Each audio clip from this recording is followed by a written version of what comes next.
Was that the noise? Yeah. Pew! That's the noise. That's the noise. Pow. Jamie's got a much more subtle than Brian's fucking monkey noises. Hey, everybody. What the fuck's going on? How you living, huh? This episode of the podcast is brought to you by Blue Apron. Blue Apron has been responsible for at least 3 meals that I have every week now, and other folks in my house eat it too. Blue Apron is this new deal, and this is what they do. They send you all the ingredients in the exact portions for excellent meals, along with detailed instructions, recipe instructions, with photographs. So it's like totally idiot-proof. I've cooked a bunch of different stuff now. I made these awesome chicken skewers the other day, and these stuffed peppers, and they were like a spicy pepper too. It was like this bell pepper, but it was kind of spicy.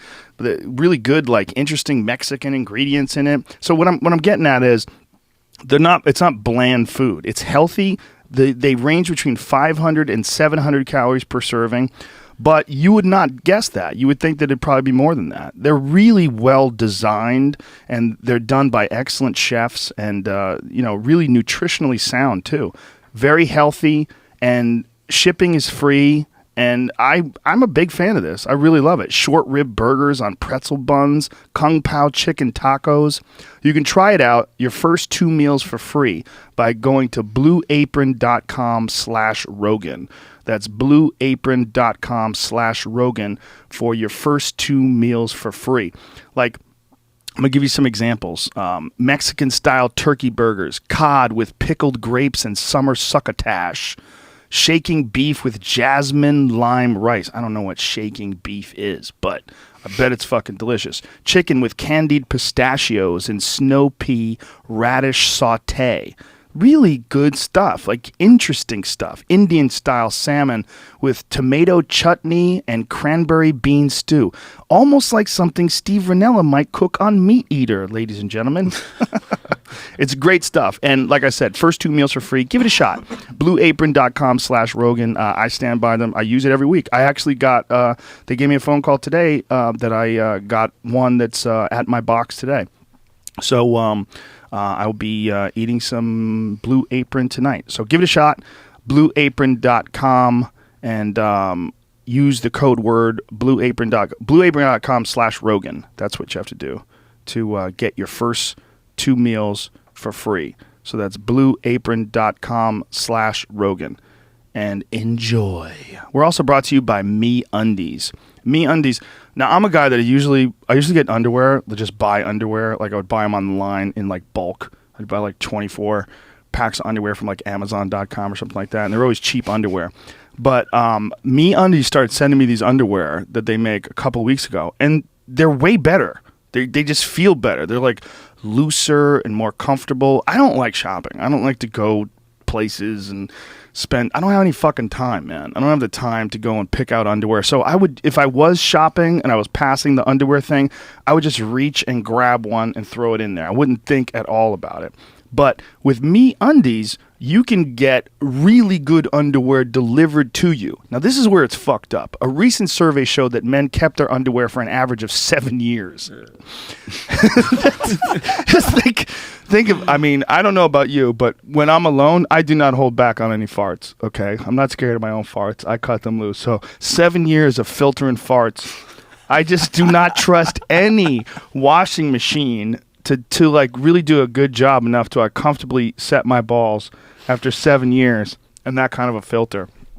So get rid of your fucking underwear and get some real underwear. That's my point. Go to MeUndies.com. They have excellent underwear that feel great, and they even pull moisture away from your body, so it keeps your balls nice and smooth and cool.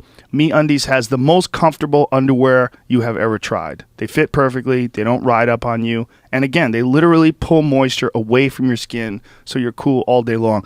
Now that I've worn these underwear, I just got a new box in. They just sent them to me too. Now that I've worn them, I'll never go back. MeUndies is my favorite underwear for sure. And if you go to MeUndies.com/Rogan before September 1st, you can get 20% off your first order. That's MeUndies.com/Rogan for 20% off your first order if you go there before September 1st. I guarantee you're going to be happy with them. They guarantee you're going to be happy with them. Trust me, once you feel MeUndies, feel the difference between a real good pair of underwear just invest in the covers of your balls and your dick, ladies and gentlemen. That ad works so good. I'm on their website right now. Are you?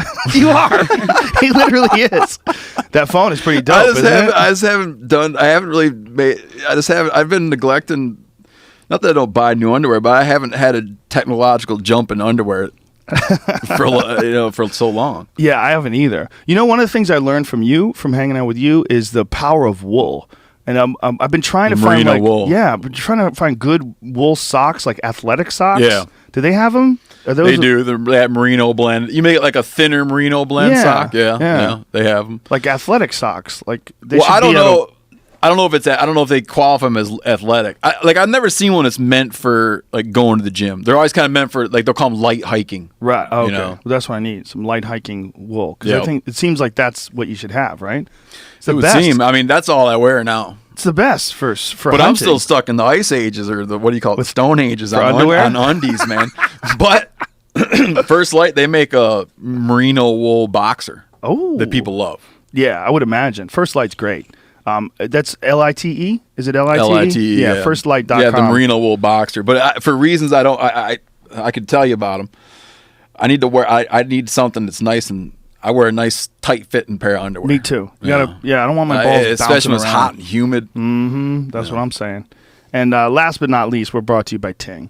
If you go to rogan.ting.com, you can understand what Ting is all about. Ting is a cell phone company that uses a Sprint backbone, and they sell phones. You don't like lease a phone from them. So if you cancel, you're done. If you decide to you no longer want to use Ting, you own that phone. That's yours. And they have no termination fees, no contracts. All the bullshit that's usually connected to cell phones, they don't have any of that with Ting. What Ting does is they decided to rent time on the Sprint backbone, so you're using Sprint service, but they do it their way. And their way is definitely going to save you money. 98% of people would save money with Ting. I use Ting. Ting is the official cell phone of this podcast. I just got my newest one recently, and it is, I fucking love it. It's the Samsung Galaxy S4. It's a little smaller than the one you got. Is this one right here? Yep. What do you got, the Note? Yeah, and my new MeUndies look good on there, man. The Note is pretty dope. But what I like about this, it has a built-in heart monitor right there. It's a pulse detector. Finds out what your heart rate is. Is that right? You just put your finger on there? Yep. Put your finger on there, and it has apps that go along with it. And it's also waterproof. That's one of the reasons why I got it. Or water resistant, I should say. They don't see this little tab? This tab shuts down, and boom. And that's just sent to me by Ting. This is the official cell phone of the Joe Rogan Experience podcast. What they do is they charge. This is one of the reasons why you save money. Is a lot of companies, like if you get a plan, like get 100 minutes a month, if you use 80 of those minutes, you don't get any credit for those 20 minutes. If you use 120 minutes, they charge you extra. You get like an overage fee. Ting has none of that. You only use what you pay for. And 98% of people would save money with Ting. That's a real figure. I have had no one who has used Ting that has not told me it's a way better service as far as like saving money. And again, you're using Sprint, so it's not like some rinky-dink cell phone service where you're not going to get good coverage. $21 is the average monthly bill per device for Ting customers. And they have, if you go to the shop at rogan.ting.com, there are all sorts of different cell phones to choose from. From the really cheap, you can get like a wonky-ass little tiny smartphone like the HTC Evo 4G. It's $49. You can even get a flip phone. They still sell flip phones. Samsung M400, $72, little flip phone. Or you can get an Apple iPhone, and they have the full range. You can get like an iPhone 4. If you're like, I want an iPhone, but I don't need the latest shit, just give me something cheap. You get that for $95. Or you can go all the way up and get like the latest and greatest, like the Samsung Galaxy S4 or S5, the Galaxy Note, which is the Note 3. They have that for sale as well. They have all the latest and greatest Android devices. So go to rogan.ting.com and you'll save $25 off of those. All right, we're done with commercials. Steve Rinella is here, ladies and gentlemen. We're going to get down to business. We're going to talk, not even business, kind of more like bullshit. The Joe Rogan Experience. Train by day, Joe Rogan podcast by night, all day. Brian Callen was going to try to make it here today. Oh, really? But he He had some podcast he scheduled in advance. I tried to get him to cancel, but he couldn't.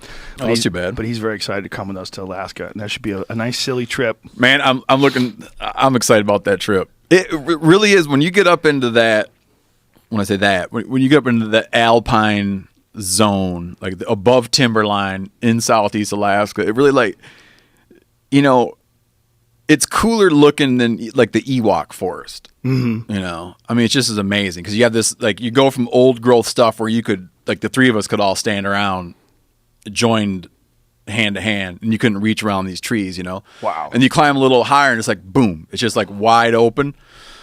And there's really nothing like it. I mean, you can't fathom the beauty of it, you know? Well, I've seen it on your show. This is the same yeah. place where you went hunting black-tailed deer. That's right. Where you land on a float plane, Yep. and then you go up into the upper regions. Yeah. That was where the fog rolled in, and you had that nice deer in your scope, and you had to Yep. wait.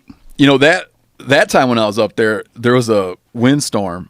The wind was so bad it made the front page news in town. And 70, they kept saying like 70-some mile-an-hour winds, blew down a bunch of phone poles. The next day, a pilot came up to kind of fly over to see if we were still alive and everything. You know, he just kind of cruised around and checked. That's the thing, is the weather. So when we go on this trip, we could either have the worst time or the best time, depending. You know, I mean, just depending on the weather. It can be so just uncomfortable and miserable, or it can be just beautiful. And there's places back in there. You know, Prince of Wales Island is huge. It's I think by some definitions, either the second or it's either the third or fourth biggest island we have. What's interesting about it, that island, is it has, you know, I think it's half the surface area as Hawaii, the big island in Hawaii. Wow. But it has like 3 times the coastline. Whoa. It's just, you know, it's just a crazy, like, fjords and inlets and bays.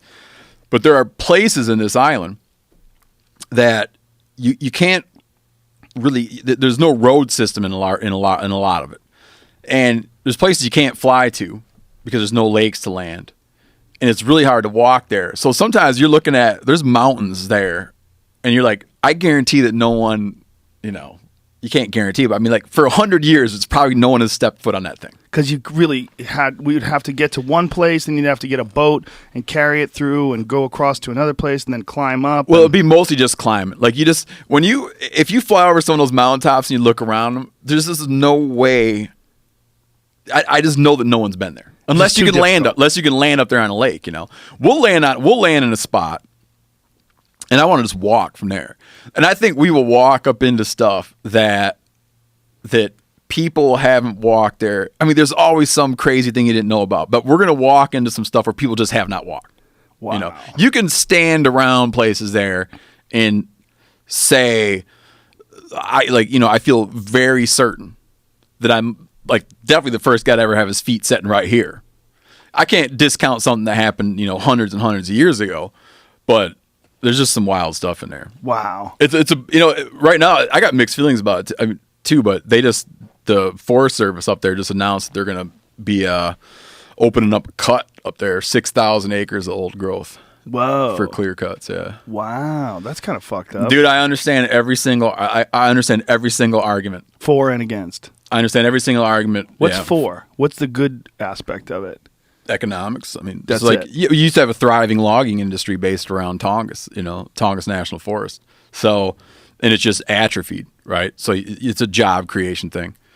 You know, I mean, that's the for. The for is just people that live there having access to, like, a good paying job. The downside is we have just a minuscule fraction of old growth left.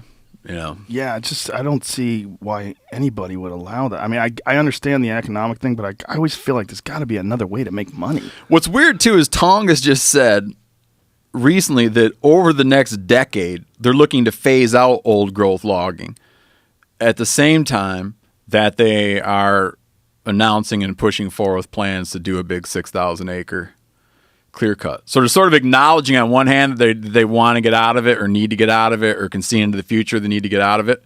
And on the other hand, being like, but we'll have one last hoorah, I guess. One last party. And you're dealing with, how old do you think these trees are? I mean, these, you know, I can't speak specifically to that particular area, but I mean, there's like Doug firs that are much older than the birth of this nation. out there in cedars. I mean, hundreds and hundreds and hundreds of years old. That just huge, seems giant fucked trees. up to chop them down and make what? It's sad, man. But paper. Like everything gets so weirdly. We've talked about this before on the show. How things get so convoluted. Like one of the big, just to bring it back to us going on a hunt for Sitka black-tailed deer. Like those Sitka black-tailed deer, when we're going to look for them, we're going to be looking for them up in the Alpine, which they'll be leaving. So they'll be leaving around the time we're going there. That stuff still has snow. Like where we're going to be looking for deer, we'll still have snow in June, okay? Then it melts off, and there's long days, and it turns like beautiful, and it gets very vibrant and green, and there's all kinds of succulents, and deer come up out of the timber to feed around in there. And then in October, it snows, so you have like a couple snow-free months. In October, it snows, and those deer will all split. Traditionally, what those deer want to do is they want to go down and spend the winter down in old growth, because the old growth canopy allows for kind of a snow-free, sheltered understory where they're, down on the ground, and they'll hang out in that old growth timber. So an argument against the cut would be that we need it for deer. And a further argument would be the reason we need to protect deer habitat is because we need to protect the wolves out there. And some people right now are trying to make a push to say that the wolves in the Alexander Archipelago, of which Prince of Wales Island is a part, that those wolves are genetically extinct, and they therefore deserve a level of protection, like their own level of protection, that they would get Endangered Species Act protection out on these islands. When other people are arguing, it's just the same wolf, man. I mean, it's like you got wolves all over. It does, like that population doesn't deserve any specific thing. So it winds up being that people who might be pushing against the timber sale might wind up also be angling for protecting wolves out there from hunting and trapping. And then you're left to be like, well, I'm not really comfortable with the timber sale, but I'm not really comfortable with you using biological lumping and splitting in order to like close down certain sorts of hunting seasons. So it winds up being that all your friends aren't necessarily, like the enemies of your enemies aren't necessarily your friends. Wow. How complicated. Wildlife management's very complicated. Dude, it's wild. So anyways, we're going into that area, and we're going to hunt some black-tailed deer. And there's a good, healthy population. It's still good. Even a non-resident, you're allowed 2 bucks.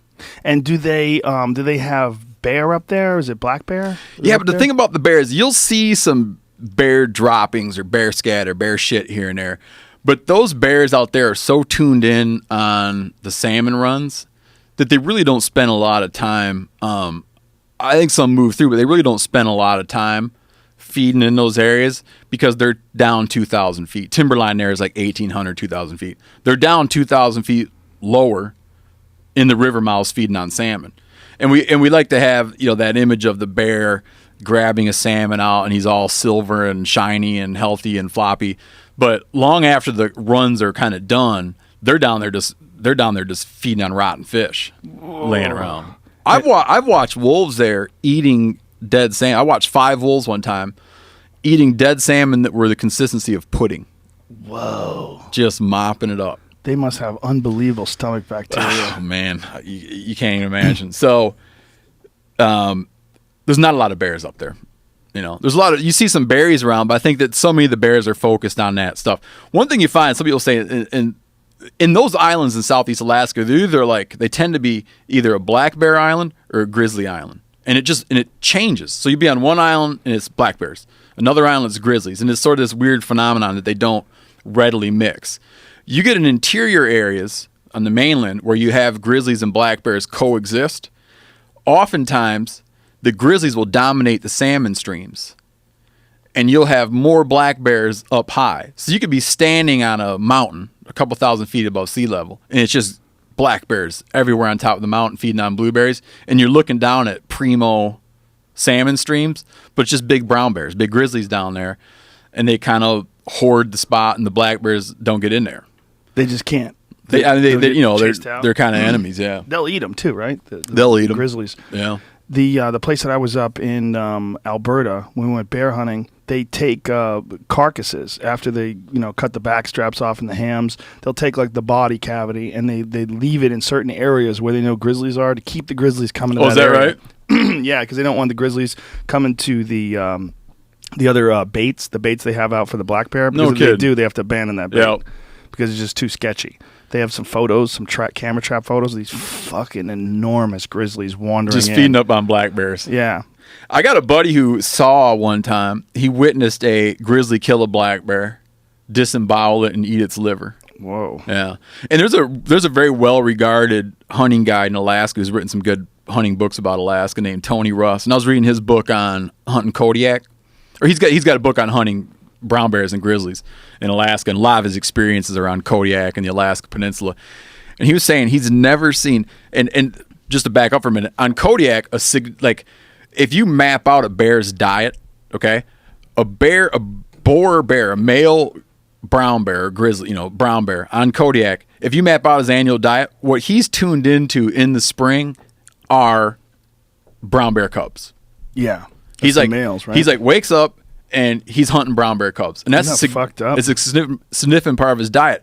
But what Tony Russ has said in all of his years of guiding, he's never seen where when you kill a big mature boar brown bear, he's never seen where another brown bear will come and scavenge that carcass. Wow. They'll they even with the thing skinned out and butchered, right? They recognize through smell or whatever, they will not mess with that thing. That's weird. That's what he because says. Black and bears this guy's do. seen. Oh yeah, and this guy's seen a lot. But he was saying nothing will touch those big boars. The body on them. Just too scared of them. They just, I don't know. Even with something about them, the smell or something, they just know that they don't want anything to do with it. Wow. When we were in Alberta, one of the guys shot a bear late at night, and they didn't want to retrieve it because there was too many bears in the area. It was just getting sketchy. They shot the bear like right at the moment where it was getting dark out, and the bear ran off, and they just said, we'll come back in the morning. So they came back in the morning, and a big boar was eating the other black bear. Oh, really? So they were taking selfies, like smiling, while there was a bear behind them eating a bear carcass. That happened to a buddy of mine where he got one and he shot one with his bow and tracked it in the morning, and it was just gone. Had been consumed. So crazy. Yeah. Yeah, that's the wild, man. When we were up there, one of the boars had attacked a sow, killed its cub, and left half the cub's body, and then the sow came back and finished it off. She ate her own baby. Really? Yeah, she ate her own baby in front of them while they were in the stand. I've heard competing theories about that on one hand, the boar just is doing it because he wants to eat. But there seems to be this upside where there's an additional upside besides caloric intake, that a boar will kill a sow's cubs and she'll come back into estrus. Yeah. So when a sow, she'll have her cubs in the den in February or March. Okay. They're just little hairless. She don't even know she had them probably, just these hairless little things. And she'll take care of them. She'll emerge from her den with these little fur balls. She'll stay with them all summer long. She'll den with them again. She'll come out again, and usually at some point that summer, she might get rid of them. And so she's going to be off, like she won't cycle again, potentially for 2 years. So if a boar has in his area he hangs out, he's got a half dozen females. Apparently it's worth the risk to him that he might be, I'm talking in a genetic sense, it's worth the risk to him that he might be killing his own offspring, which he probably has no idea whether it is or not, kill his own offspring in order to have that female go back into estrus and then breed her. Wow. Or whatever kind of calculation. He's probably not, obviously he's not making that calculation. He's probably just going like, I'm hungry. But an added benefit of it is apparently he might double back around and, and get her again. Make love to the woman whose children he consumed. Well, dolphins actually have a strategy against that, because one of the things that a lot of people are not aware, we think of dolphins as being really sweet and kind, and they're nice to people, but dolphins, they eat their own babies. I didn't know that. They don't eat their own babies, but they eat dolphin babies. And when a male dolphin finds a female that he has never had sex with, and she has babies, they'll oftentimes kill the babies. And they'll kill the babies to force the woman back to breeding again, because she'll go on a 7-year cycle. So when a female female dolphin has a baby, she will not breed again for 7 years while that baby is being raised and growing older. Yeah, because they put a huge investment, apparently. So the strategy for female dolphins is they are sluts, and they fuck as many dolphins as they can, so that when the male comes around and he sees her with the baby, he's like, that might be my fucking kid. All right, I'm not going to kill that kid. Because that's what keeps them from killing the female's babies. It's really... Because they're thinking. I mean, they're really intelligent animals. They have a cerebral cortex that's 40% larger than a human being's. And as a matter of fact, anybody who's listening to this, check out Radiolab. Radiolab has an amazing podcast. The one that's out this week is called Hello. And it's all about John Lilly and John Lilly's work with interspecies communication. Okay. You know who John Lilly was? He was a... No, I don't know that name. Maniac. Crazy man. And these other scientists that worked with him actually wound up taking his research and bringing it to some new place, because Lilly, he was also the inventor of the isolation tank. He created the sensory deprivation tank because he was a pioneer. Which you're a fan of, yeah, right? Yeah, huge fan. Yeah. Lilly would take acid and set up a tank next to the dolphins, and he would take acid, go in the isolation tank, and try to communicate with the dolphins. So while the dolphins would like make all these weird noises, he would like try to decipher those while he was on acid in his tank. And he eventually went off the deep end with like really getting like heavily into ketamine and all these weird tranquilizers and drugs, and became actually addicted to ketamine. And that's when he lost all his funding. Nobody wanted to have anything to do with him when it came to this dolphin research anymore, because they knew that he was doing that. And one of the women that he had hired to live with a dolphin, they had like an apartment set up where it was underwater. Yeah. Like it was essentially, to her, it was like waist high in water. And she had a dolphin that she lived with for like 6 months in this. And she wound up like jerking the dolphin off. Is that right? Because the dolphin would like hump her leg all the time, and it'd be really distracting because he was a young dolphin. So she's like, I'm going to just take care of that for you. And she would just jerk this dolphin off. And then, you know, to her, it was like, look, he's got an issue and it's getting in the way of work, so I'll just take care of that. But everybody else is like, whoa. You're doing scientific research by jerking off dolphins? Like, okay. No, yeah, I can see that. Yeah. You know, she might need a couple minutes to explain herself, man. But the podcast sort of focuses on dolphin communication and the difficulty that they have. Like, they know that the dolphins want to communicate with them, but they have that blowhole, and that's how they make their noise. So it's really hard for them to make noises that mimic human noises, because they don't really have the ability to make M's and T's and all these different. Yeah, it's a completely different apparatus, man. Yeah. So in the podcast, you hear her talking to the dolphin, and the dolphin trying to imitate what she's saying. It's crazy. Is that right? It's amazing. You get into, like, when you get into animal communication, so much of it becomes semantical or an argument of semantics, where you'd say, like, well, we're the only thing with language. And people be like, well, you know, actually, X, Y, and Z has something. Okay, well, I mean, we're the only thing with complex language. And you'd be like, well, you know, some animals are actually able to convey, you know, fairly complex things, like that there's, you know, a predator above us. And they're like, well, what I mean is, you know, they don't have syntax. Right. You know, and you kind of like wind up running out. It's like the verdict's still out, man. There's some, like, animals do convey some complicated stuff. And my two brothers are ecologists, you know, like PhD scientists, and they kind of hate the conversation, you know, because they really not resistant to, but they have a hard time with trying to use our terminology and use our language to describe what animals are up to. Right. You know, like to say, for you to say that the dolphin eats the baby or doesn't want to eat the baby because it might be his baby, someone might argue that that animal probably has no comprehension of that. Or even that they are not able to equate sex with reproduction. They're so intelligent, though. I don't know how they wouldn't be able to equate that. I don't either. I don't think they I eat struggle the with this babies. all the time because I really should have said killed. They kill them. I don't think they eat them. They might. They're really hungry, but they kill them. They bite them.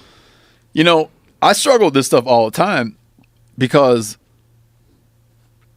you know, as a hunter, I'm always weighing out, like, well, what is it? Like, what are the things that we're after and what are their capabilities? You know, right. I don't want to fall into some trap where I just act like, oh, it's just like corn with legs.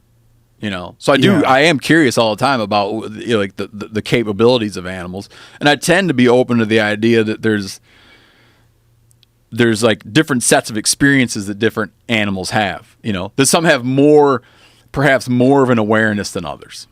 Yeah. You know, there's a hierarchy, if you will, and I think that the consensus is that dolphins are pretty high on that hierarchy. Yeah, dolphins and orcas, of course. Orcas are very high up on that. They eat dolphins. That's what's really fucked up. You know, I've been going through this with my kid, man. We just moved to the Pacific Northwest, and so I keep talking to my kid about everything's got a killer whale on it. You know, like stores, grocery stores, whatever, just like a common motif. And I kept telling him it's a killer whale. It's a killer whale. And I know that a lot of people like to call them orcas. You know, and orca is some Greek word. I think just means cetacean, just means whale. It's a pretty generic term. And some people say that killer whales used to be called whale killers. Yeah. And whale killer became killer whale. So I'm always telling my kid, oh, it's killer whale. And one day my kid comes home and he's just madder than hell because he learned that it's not a killer whale, it's an orca. You know, and I'm like, listen, man, I know what the person who told you that is trying to tell you, and I already know that, but I told you killer whale not because I wasn't aware, because I was trying to circumvent. You know, I was trying to do to come back around against what you would inevitably learn about its PC name. Oh, I see. You know, you were like planning in advance, planting the seed. It wasn't that I didn't know. I was just trying to fill you up with, just to open you to the idea that there's the animals get new names all the time, and it's just a PC. It's like a what do you call it? It's like a marketing term. Yeah, because orca's a marketing term it's for not a killer a whale. whale. I mean, it's not a whale. It's a toothed whale. Is it? Yeah. But a dolphin's a toothed whale too, because it's a cousin of a dolphin. I see what you're saying. Pardon me. I thought you were saying that someone wasn't a mammal or something. Oh no, it's a cousin of a dolphin, right? You know, I don't know. Like taxonomically, where is it at? Yeah, I'd be curious.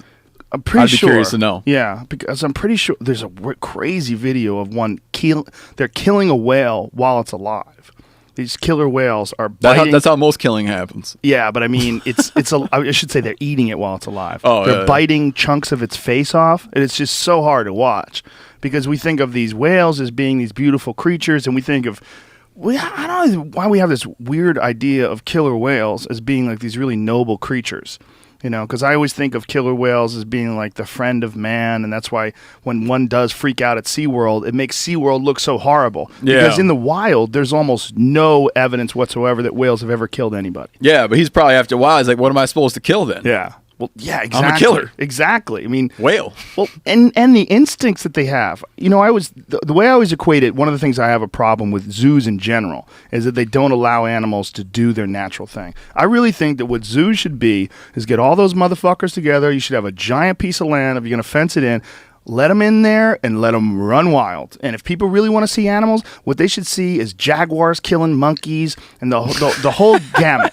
And it sounds fucked up, but that's really what the wild is. Because what we're doing by taking these animals and putting them in these weird cages is we're creating these closed-in ecosystems where these animals never have to compete, their food is given to them, and we're ruining their genetics. I mean, those animals that are in zoos, they're completely incapable of ever being reintroduced into the wild unless you take them, and it would have to be some really exhausting effort to try to reintroduce them to the idea of hunting their own food or gathering their own food. But those fucking dummies that you have in the zoo, you've created these welfare monkeys. Yeah. You know, these monkeys that just, I shouldn't say welfare, I should say like, they're pets. They're like dogs. It's like expecting your dog to figure out how to go hunting when he's just sitting there wagging his tail waiting for you to open up a can of Alpo. They don't know any better. But what zoos use in their defense, and, you know, some people, we've kind of gotten away from, a lot of people have gotten away from aesthetically, sort of like the bear in the cage kind of display. But what zoos are always able to use in their defense is that with cases like the panda, Florida panther, they're a genetic reserve. Right. So maybe they're not ensuring behavior. They're not like protecting behavior, but they're at least protecting like the genetic reserve. Yeah. You know? There's a good so argument that should for that. shit hit the fan for some species, you have that. And there's many, many examples of things that, you know, of wild populations that have been supplemented through the zoo stuff. But I know what you're saying. Like, I don't like, when I take my kid to a zoo, I remember we were sitting there looking at this, like, I mean, just a pathetic example of a grizzly bear. I remember just kind of wanting to look at my son and be like, listen, dude, you're getting the wrong idea. These things are badass normally, you know. Yeah. It's just kind of sad. Have you seen that show, The Hunt, that I told you about? No, I didn't see it, but I remember you talking about it. Pretty interesting. I don't think it's I on read about anymore. it after you showed it, after you told me about it, because the guy from Metallica was narrating it, and then their band got punished and weren't allowed to play at a music festival. Well, they were trying to ban him from the music so that never festival. happened. I don't Okay. think it what the fuck is his name? Because he narrated a show. Hetfield, right? Yeah, James Hetfield. Yeah. He's a good narrator. It's interesting. And he's a hunter. He hunts a lot. And there's a photo of him with this fucking giant bear. Holy shit. I mean, it's a perspective shot. You know, they always put the bear Yeah, where you in front get of the way person. back, yeah. But this fucking bear is huge. I mean, it's like a 9-foot bear. It's enormous. It's just the shoulders on this fucking thing and the head on this thing. It's just this, and he's standing in front of him. People are like, oh my God, disgusting, evil. What they don't understand is if you truly love bears, you got to kill that bear. Because if you don't kill that bear, those big giant bears are responsible for decimating the population of cubs. That's what they do. And if you don't trim the big ones, if you don't kill some of the big ones, there's a photo of him with the bear. I mean, that is a fucking big bear. Oh, that's a giant, yeah. Where was that? Was that Kodiak? That's Kodiak. Yeah, he shot one up there while he was doing that show, apparently. I mean, they are enormous. Yeah, you're not, you might see, like someone might see that you killed a big male bear and be upset by it, but you're really not impacting the bear population. You know, you're impacting that individual bear, but you're not having any kind of real long-term deleterious effect on the bears of that island, which are very, it's a very stable, well-regulated population of bears out there. I put in for that tag, I think, as a non-guided, non-resident. So, like, if you want to go with a guide, you can go to Kodiak and hunt. You can just go book a trip and go. So you just have to pay them, and they have a certain amount of tags they allocate every it's year? like, I don't know what it is. You might pay $25,000-$30,000 for the hunt. It's interesting watching but a non-guided, non-resident. So I always put in for it. There's a very limited number of tags for non-guided, non-resident, which mean that I would have to go in lieu of a guide. I get because my brother's a resident of Alaska, I don't need to use a guide when hunting animals that you normally need a guide to hunt. So I can go with him and hunt there. And so every other year they do a thing where you can apply for the spring hunt. I always put in for that hunt. And then when you told me about that show, I was bummed because I was like, now the odds of drawing that tag are probably going to, for a long time, go way, way, way down because there's probably going to be a ton of dudes putting in for the permit now. Yeah. I could be wrong. Probably. But I feel like it's going to increase interest. And now I'm like trying to think of a new place to start putting in. I've never killed a grizzly bear. I really want to one time. Well, you also have a weird thing where you want a grizzly bear to scratch your chest and leave scars. Yes. Why would you say it meant a lot more to me when I was single? That just seems like one of the worst requests ever. Like a fucking giant bear. I mean, what is a full-grown grizzly weigh? What's the weight? I mean, there's a magical number that gets thrown around a lot. It's like when people want to say that a bear was huge, they say it was 1,000 pounds. Right. But those, I guess, are like if you put a lot of 1,000-pound bears on a scale, they're 800 pounds. Okay. They're 750 pounds, 800 pounds. Again, that Tony Russ guy that wrote those books I was talking about has he's had an immense amount of experience, and he kind of has a passage in there where he talks about like the 1,000-pound bear, and there just aren't a lot of them out there as much as you read people getting like 10-foot 1,000-pound bears. You and I laughed about this before because everyone that sees a mountain lion in the wild always says big fucking boar, 200-pound boar. And I remember I laughed because you saw a lion and you said it looked like a small one. I was like, you're the first guy I've ever met that saw a small lion. I've seen two of them. They were both around the same weight. The first one I saw was like a dog size. It was like 60, 70 pounds. And the second one, it was a much quicker view of him. But again, I thought it was a coyote until I saw its tail. And then I noticed it had this big bouncy tail. It was in Santa Barbara. I was in Montecito driving through a residential neighborhood, and we're like, my wife saw it first. She goes, coyote. And I go, oh shit, look at its tail. And we're like, that's a mountain lion. It was like in that time, we saw it in the headlights. Couldn't have been more than 70 pounds. Yeah, you're a discerning individual to not have seen a 200-pound tom. So there's the 1,000-pound bear, but that bear we're just looking at is a huge bear. But I don't know what he weighs. Well, did you see that video that's been going around lately of a bear that was walking around on two legs, And people were saying, is this Bigfoot? Is this what people are seeing? Because it's absolutely a black bear. And this bear, just for whatever reason, That's how he likes to get around. He walked like a long distance on 2 legs. Like, it's a crazy video. No, I haven't seen Pull that video up, Jamie, because it's... The one in the neighborhood, right? Yeah. It's like walking in this like suburban neighborhood, and this fucking bear is on 2 legs like a dude in a bear outfit, like Yogi. Really? Yeah, and I mean, he walks 30, 40 yards like this. So if you were in the woods and you saw this bear doing that, you'd be like, I saw a fucking Sasquatch. I know what I saw. Especially if it was like dusk. You know, look at this bear. Look at him. You gotta be kidding me. No, check him out, man. Pull it from the beginning so we can see the whole thing. He just likes to cruise around like that. The ABC News. Look at this. Oh yeah, man. I mean, if you didn't know any better, especially if it was thick woods and you saw that thing, you would fucking swear that's because you know what, Bigfoot. the shots you're looking at right there are often about as long as you see a bear. Yeah, look at him. I mean, look at that. Look at that. That is fucking crazy. That's pretty wild that he likes to get around like that. You would assume that is a monkey. That's an ape. That's Look a at that fucking thing. bear.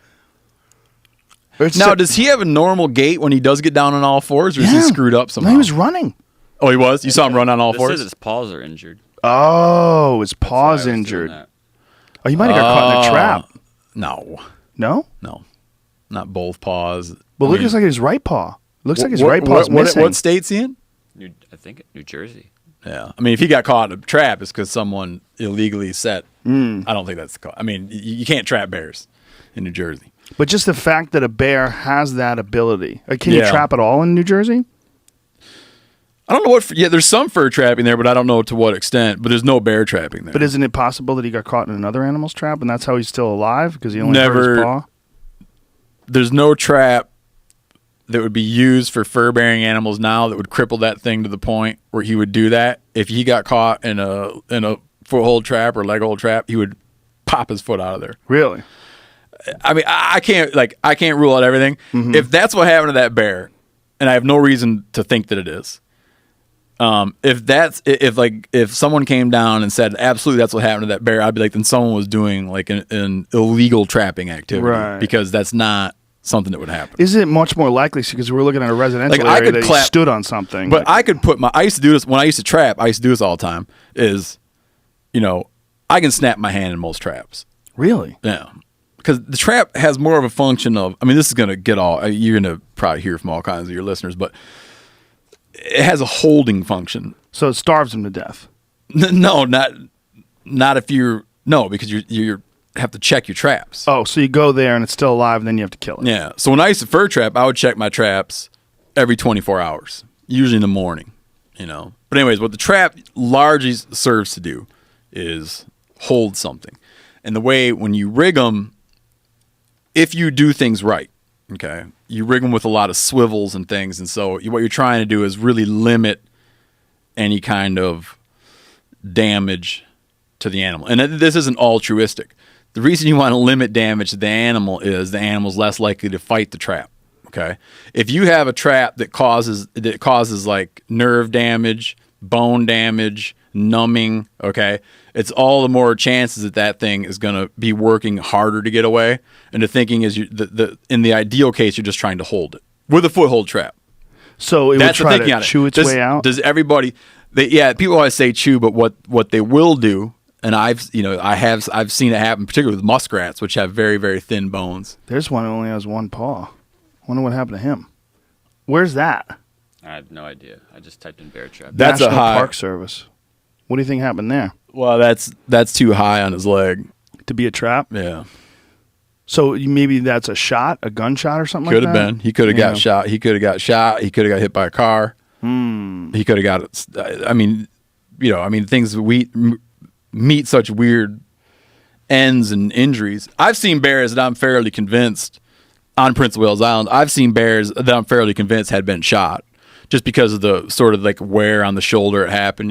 Right, like it looked like someone just Yeah, trying it to just hit its looked like vitals. I could just be like, I could picture how that would happen. I can't say that didn't happen there, but that's not a trap thing. What I have seen with muskrats, anyways, muskrats have very, very, very thin bones, and you'll see where you'd get muskrats that would, in trapper parlance, they'll say it would ring out, so it would just twist and get away. Oh, okay. So it just Yeah. keeps spinning until So it gets people out of say there. like a chew out, But it's weird because people people defending trapping will like to clarify that it's not actually a chew off, it's a ring off. But they're still cutting their own arm off. Yeah. By spinning around until the tissue. I never breaks off. saw it. I saw it on muskrats. I never saw it on larger animals. I'm not saying that it doesn't happen, but again, like everything, there's good practices. Okay, I don't trap anymore, so I don't have like when I tell you what I'm telling you, I'm just telling you this from being a guy who likes to be clear about factual matters. I don't have like a real dog in the race on this, so to speak, right now. But if you follow good practices on trapping, okay, it's in your best interest to not have these sorts of things happen. That you would set in a way that you don't have incidental catches or bycatch, right? You check your traps on a very tight schedule. You rig them in such a way that you don't cause damage, that if you did get something else into your trap, you would be able to release that thing unharmed.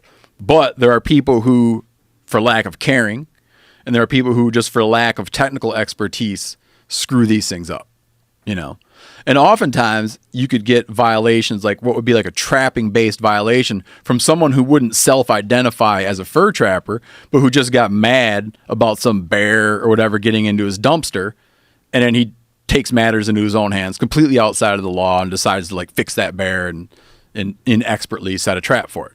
Now there are bear traps, right? Those big traps that you see in those movies that catch the bad guy in his leg and he's screaming, ah. Yep. Those are real. There used to be a lot of black bear trapping. People used to trap black bears all the time. There used to be some grizzly trapping at a time. People would trap them to sell fur. They'd trap them to get them for scientific purposes. They'd trap them to just catch them for pets. They'd trap them to mitigate livestock risk. There's a lot of trapping going on right now. Bear trapping isn't a thing that goes on. Like there's not like that's a bear trap right there. Yeah, that's And what's funny now is like, there used to be a lot of bear traps, antique bear traps on the market, but people still manufacture what would be a bear trap in order to sell it as a piece of like a false memorabilia. Oh, like a flintlock gun. Exactly. Like you would sell something like so that. there's a lot of guys that make reproductions of old bear traps that there's no one's like intending that they're going to go set it for a bear, but people want to have like a lodge. You got like your cabin and you want to have a big bear trap hanging up in it. Right. So there's a lot of bear traps, and you'll see where a dude will think he has something awesome. And he's trying to sell it for $1,000, and you look at it and be like, you can go buy those all day long for $150. It's just like, it's not old. There's a comedy club in town called the Improv, and the front of the comedy club, at one time, they've abandoned it, but it was a barbecue place. And the barbecue place, they tried to make it like with old tools in the wall, like an old saw, like, those wooden handle on each side. Crosscut saws, yeah. And you could look at it and you're like, I know that shit is 2 years old. Like, I'm looking up, it's all rusty and everything, but I know this is not a fucking antique. They had one of those sickles that, like the death dealer that, what do they call it? Grim Reaper. Grim Reaper is always supposed to have. That was on the wall too. Like, they're trying to make it like some farm. Oh, yeah, house, wood. Old-timey. Old-timey wood walls, like a stained, like they made it look like it's old and weathered. Yeah. The wood. Which this is actually from a 100-year-old farmhouse. The wood that we have here, this is reclaimed oak. This is nice. I specifically went out of the way to get old wood because I felt like it'd be kind of cool, because there's probably some weird energy in some old farm wood. This is like real old thick wood. Oh, yeah. No, I like it. I have me and my old man cut down, he's dead now, but when I was in high school, he was building a pole barn, and we cut down an oak on this piece of property we owned across the road from our house. This is a little corner lot. And we cut down an oak. He built the barn. And I took that oak, the logs, and I took them down and put them on a flatbed trailer and had them milled into lumber. Oh, wow. And then took all that lumber, and years later, he's been dead since, I think, 2002, 2003. I still haven't finished this. But then I laminated all those pieces together into like what looks like chunks of a bowling lane. Ah. And I'm still trying to make a damn desk out of these things. Oh, wow. It's like... And I'm actively engaged right now in trying to move one of these slabs from Miles City out to Washington now so I can continue my now 12-year-long project of trying to turn me and the old man's tree. So anyways, I'm a sentimentalist when it comes to wood, just like yourself. Oh, that's cool. So you're going to make it like a writing desk, like where you do your writing? I think so. Oh, I think I'm going to make a great wrap-around idea. desk, yeah. That's a great idea. Yeah. But all the pieces I have together aren't as big as this desk we're sitting at. But it's still a nice, big chunk. I have a desk that I bought in 1993. It's a writing desk, and it's got 2 levels. Like one level, it's old, it's oak, but it's like, there was a place called the Writer's Store, and there was a store in Hollywood that was just all writing stuff. They used to have like script programs for old school Macs, like, the oldest computer. I mean, this is 1994 that I got this fucking thing. And I've written everything I've ever written on this one desk. Still now? Yeah, I won't Really? ever get rid of it. My wife's like, let's get rid of this piece of shit. I'm like, get the fuck out of here. This desk is going nowhere. It's solid as a rock. It's all oak, but it's just, there's stains on it. She said, it's disgusting. It's got like coffee. Like, yeah. This shit's perfect. Yeah. Like, as long as it's in my office, you fucking leave it here. It's got the patina of your sweat and labor on it. Everything good I've ever written is all from that desk. This is one desk I've had, and I'm never getting rid of it.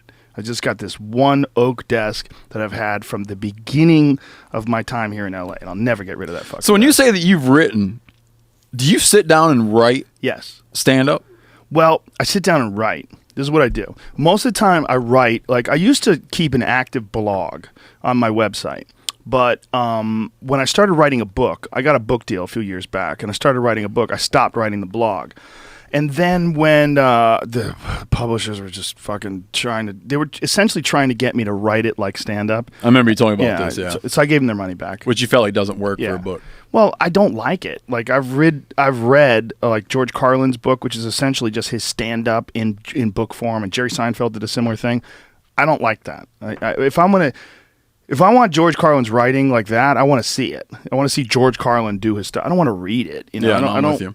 There's some benefit, I guess, in reading it. It's good. It's better than nothing, but it's not as good as when I write. I'm writing stuff because I know people are going to read it. So the descriptives are very different. The way it's spaced out is very different. The way I set things up is different.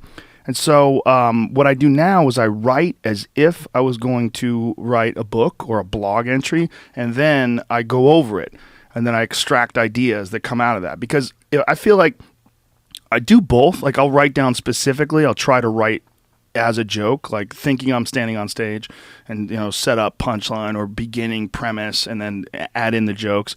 But more often I just write. Like I'll write about something, and then along the way, usually I'm baked, so I get silly. Like as I'm writing, like these new ideas will come in, and I'll just You start don't mean laughing. writing with characters and stuff. No. Just no. writing as you But talking. I do that sometimes But you too. write as you talking. I write not even as me talking. I just write. Like I'll write like I'll pick a subject like whatever, amphetamines, speed, Adderall, and I'll start writing about Adderall. Yeah. And then along the way, I'll have like a really funny thing will come up in the writing, where like I'm laughing as I'm writing it because it just came out of nowhere.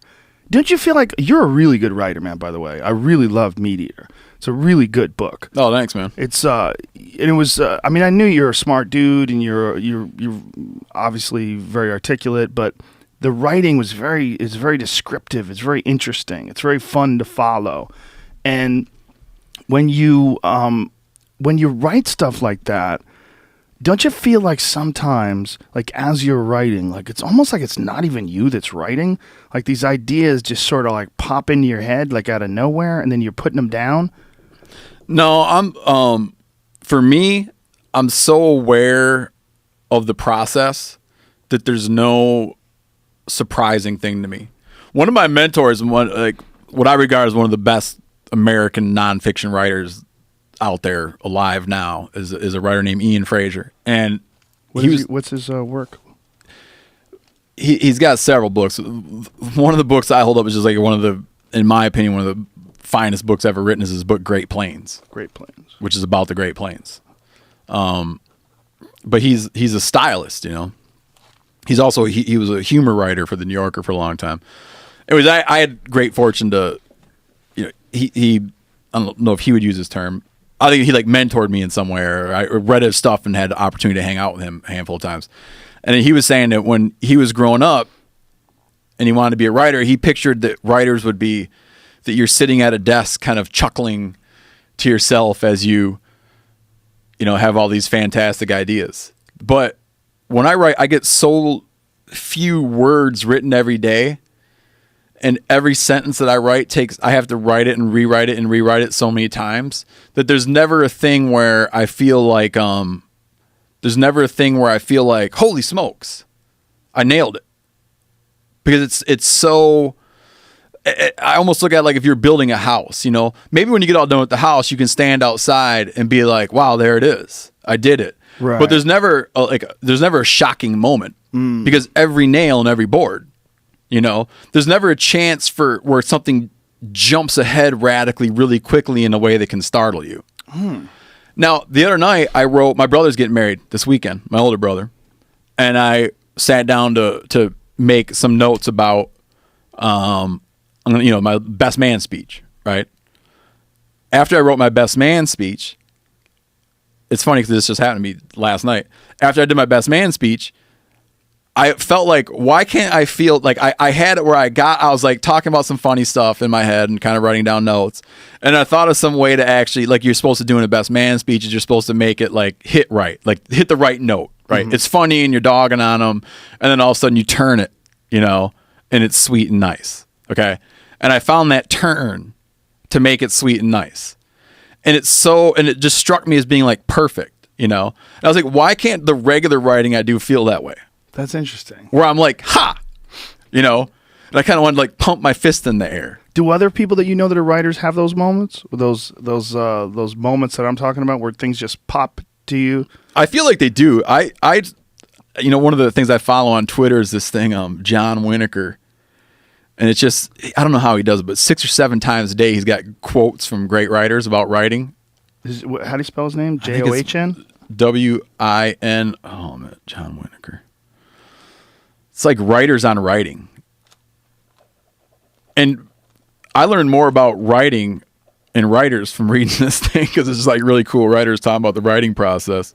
I'm sure he's probably hit one just within minutes. Oh, at Advice to Writers. Advice to Writers. Had you... here right now, just a couple minutes ago, or a couple hours ago. When I write, I don't think of the audience.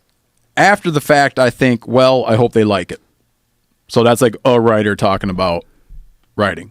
Right. And this Twitter feed hits these quotes all day long. So I learned more about writers, even though I went to writing school and everything. I learned more about writers following that guy's Twitter account.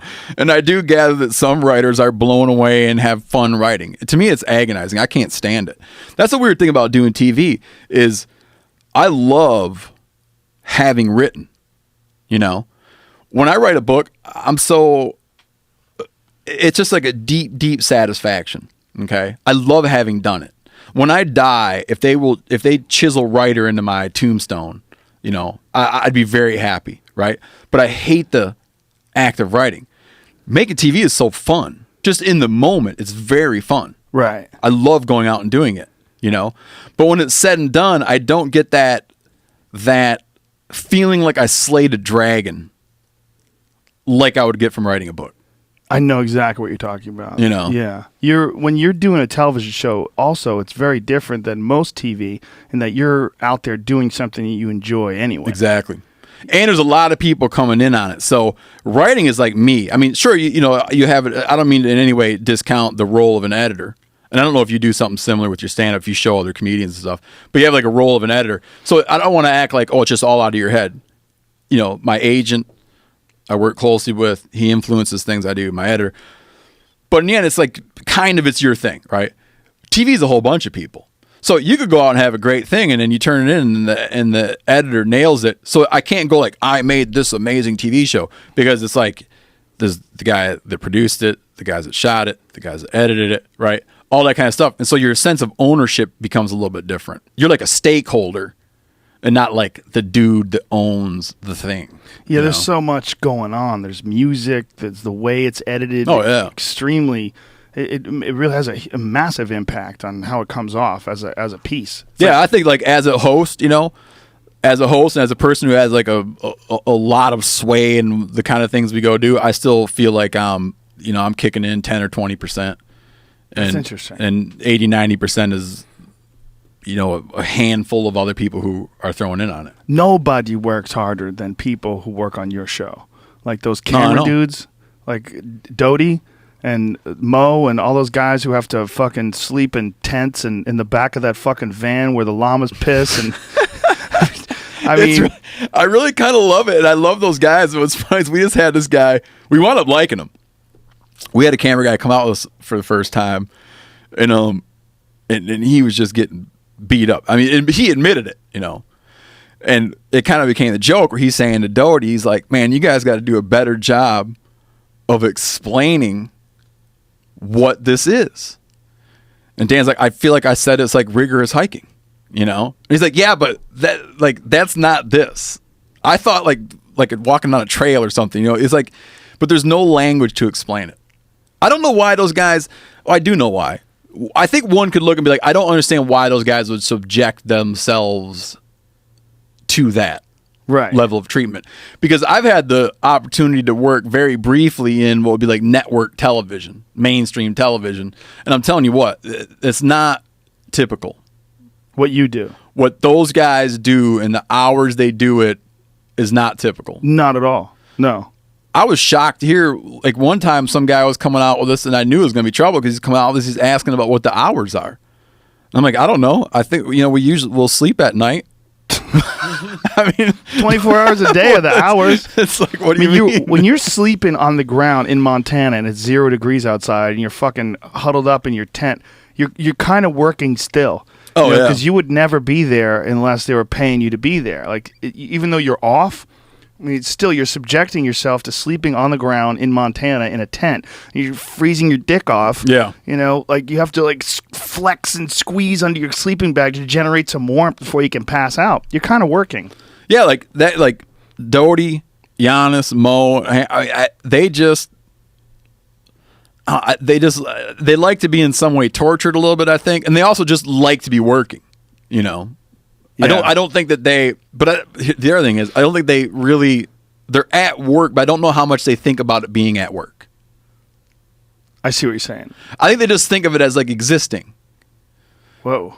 Do you know what I mean? I don't think they go like, oh, now I'm going to work. I think that they think of their lives more. Their lives don't seem to. I don't think they think of their lives as having like, it's like, now I'm at work, now I'm at home, now I'm at work, now I'm at home. I think like at home they're thinking about work stuff and.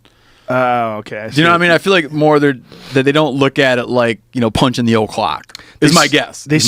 Well, it was funny because Mo and I had a conversation once about another show that he was working on, and one of the guys that was on the other show, and he was taking great pride in describing what a coward this guy was.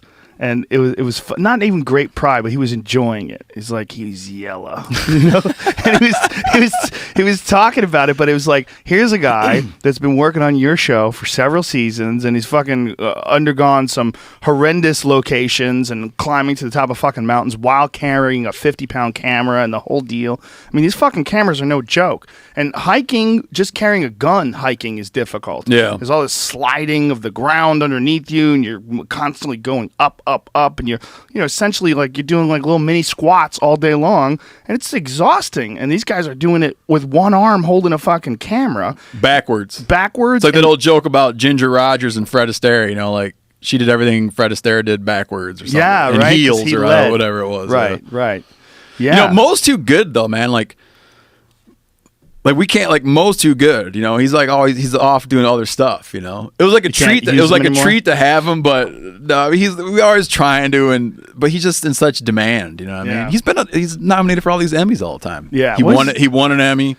Was nominated for an Emmy this year. Well, your show stands out. There's hunting shows and then there's your show. And the only show that I've seen recently that does that as well. Have you seen Uncharted, the Jim Shockey show? No, but I know a lot of. I know his stuff. I haven't seen that, but I know that show is a highly respected show. It's really good, man. Yeah, It's I've heard good. Doty was telling me, he said it's phenomenal. I watched it the other day for the first time, and he was off in Pakistan, and it was really intense because one of the guys that goes with him all the time, his wife didn't want him going to Pakistan. I mean, she was like really scared, and she was like, it's so dangerous there. Please don't go. He's got a wife and kids, and so he stayed back, and Jim Shockey went by himself, and they followed the guy who stayed back going on this trip to hunt deer. And when he went on this trip at home in Texas to hunt deer, he was talking about his dad and like a real scene, like Is that right? crying, and it was really intense. That's great. It was very, very, very intense, but in a way that like a lot of those shows are so fucking bad. Long before I got involved in TV and outdoor TV, it was like a thing you would always hear is friends of mine, guys I respected, would kind of be sort of dismissing outdoor television as a genre. But the thing was always like, but Shocky's legit. Or some such thing. I mean, he's been around for so long, you know? But he's a highly respected figure. There's this annual thing called SHOT Show, and I see him. You can't miss him. I mean, the guy's huge, and he's kind of like the last great white hunter, and Cowboy hat all the time. Yeah, I see him, and I don't know. I always think I'm going to go up and say something to him. I never have. You never have? No. Really? No. Oh, I would force myself to. No, I never. I want to meet that guy. And there's an amazing thing. There's just some good clips of stuff he's done, and he's an articulate guy, and goes to some cool places, and he's you can tell his heart's in the right place, man. I think he has an honest, affection for wildlife and wild places, for sure. Yeah, for sure. He also enjoys the roughing it aspect of it. Like he enjoys going to these ridiculous remote locations and hunting these very odd animals, very exotic animals. He did something when they flew into Russia and they took these fucking weird SUV things. I shouldn't even say SUV. These weird all-terrain vehicles that look like these military vehicles, deep in the mountains, like 12-hour drive, and just so he's been to bizarre. some wild places To get some fucking weird ram, it was really intense. It's like it was unexpected. I just was flipping through the channels and it came on, and I'd seen his other show before. Yep. And so this Uncharted thing, I'd seen all these ads for it, but man, they were in Pakistan and they had armed guards with them everywhere they went. Was that right? Guys with AK-47s, and it was pretty intense because it's a fucking dangerous place. And he's out there wearing the traditional Muslim garb. He wears like the clothes that those people wear. Oh, no kidding, really? You don't want to stand out. You don't want to stand out as being a Westerner. Guys like the Green Berets, man. Yeah. So he's wearing their outfits as he's hunting. It's really intense. And, they're off in the fucking deep in the middle of nowhere hunting some ram. That's great. I'm glad you like that show, because it's good to hear, something out there that caught your eye. It's really well done. But there's like that show, your show, and then like, the rest of them there's some of them that look like they're made with like a home movie camera, and it's like a guy who's never even thought about making a show. Well, sometimes that's true, man. There's a guy I was talking to who makes a hunting show, and one day we're talking, and I was shocked to hear that he's a registered nurse, has a full-time job at a hospital. Whoa. And he makes a hunting show. Yeah, he just burns it up, man. Wow. He's just something he wants to do, and he's gonna double times. Just finds a way to make it happen. Yeah, it's fucking hard. It's some of them too. It's like there's some of them that are the same show always, which is so bizarre. Yeah, that's the thing we have a conversation about is I wanted to go back and film next spring. I have a black bear permit for this regulatory year, which extends into next spring for Prince of Wales. I wanted to go back, and Doty was saying, it's like anything that, we did a show out there. I'm interrupting my own story. We did a show out on Prince of Wales last spring, and went and found a lot of bears. And in the end, I could have shot a bear, and I didn't, because I just have this strange feeling sometimes, not strange, sometimes I just want to watch bears rather than shoot at them. So we did a show about that, and I wanted to go back this spring, and Doty was like, I just feel like anything we could have done out there, we've done, And on one hand, I'm like, yeah, that's right. We probably shouldn't go and do an episode in the same place doing the same thing. But then on the other hand, I'm like, Bahamut, because some shows, all it is, they don't do anything but hunt some lease they have for white-tailed deer every single time. Yeah. Yeah, the whole show is looking at camera photos from camera traps, and them, talking about the different stands that they have set up, and then them up in the stand with a bow and arrow waiting for a fucking deer to come by. I mean, that is every goddamn show. It's always whitetail. It's always in a tree stand. It's always in the same sort of farmland on the edges of these cornfields, and it's the same show every goddamn week. And I guess people just like watching people hunt deer. Do you enjoy it? I watch them, Yeah. every now and then. I like, thinking like, ooh, I wish I saw that deer and I was that close. I'll shoot the shit out of that deer. You think about I it have that to way. feel like you'd learn a bunch of stuff eventually watching it. Yeah, you definitely learn stuff. You learn stuff about wind and placement and the trails they walk and their behavior, like how they can kind of anticipate where they're coming through and how to pay attention to their trails. And one of them, it was interesting. It was how to recognize the difference between the doe trails and the buck trails. The doe trails were going straight across this riverbed area where there was a lot of mud. You could see like these does, like large populations of animals going this way, and you see these animals that are crisscrossing. Those are bucks. Oh, is that right? They're catching the scent. Yeah. They're catching the scent of these See, I does. hadn't heard that. Oh, really? No, it's interesting. That was I don't know. hunting. I don't know a ton about white. I mean, I grew up hunting whitetails. We grew up hunting whitetails, not probably using our heads as much as we might have. Well, we Didn't need to. I guess. We got deer. Yeah. Yeah, the time we went at Doug's farm in Wisconsin, man, there's so many fucking deer. They're everywhere. Yeah. It's crazy. And there, you're not playing. This is a distinction I always make in hunting is. I try to find those places where you're mostly thinking about animals and not so much thinking about hunters. Well, you focused on that on your show too, Yeah. though. The difference, like the one time that you went and you were elk hunting in Montana, and you were on your way after an elk, and you see another fucking hunter that's doing the same thing. Multiple They're times. everywhere. Yeah. So you spend most of your time wondering about what other guys are doing and then trying to capitalize on that or trying to anticipate the response of animals to that pressure. I so much rather just be like in a one-on-one thing. Next week, we're going up to hunt moose up in the Brooks Range, and it's one of the, absolutely one of the most remotest places, the most remote place in North America. And up there is like, there's really no, you don't have to factor in effects of other individuals. You're just thinking about the animals, which is fun. And it's very rewarding, but it's just not what most people are up against. Like when I was a kid and we were hunting whitetails, we really planned on people. It was very important about where other guys were, what other guys' hunting schedules was like. There's certain guys we knew that, there's a guy we knew that would always say, like, if I see your guy's truck coming down the driveway to the farm, I always go over to such and such place because I know that the way you guys move into your blinds, you're likely to bump a deer down such and such fence line. So this guy's thinking about deer, sure, but he's thinking about it through the context of human activities. So deer being scared by you. Yeah, he's into like, an you guys area. got that blind down in that area, and I know every time you go in there, you don't realize it because you're a dumbass, but when you go in there, you're bumping deer, and they're going down that fence line. So if I see your truck coming, I'm going to run over there.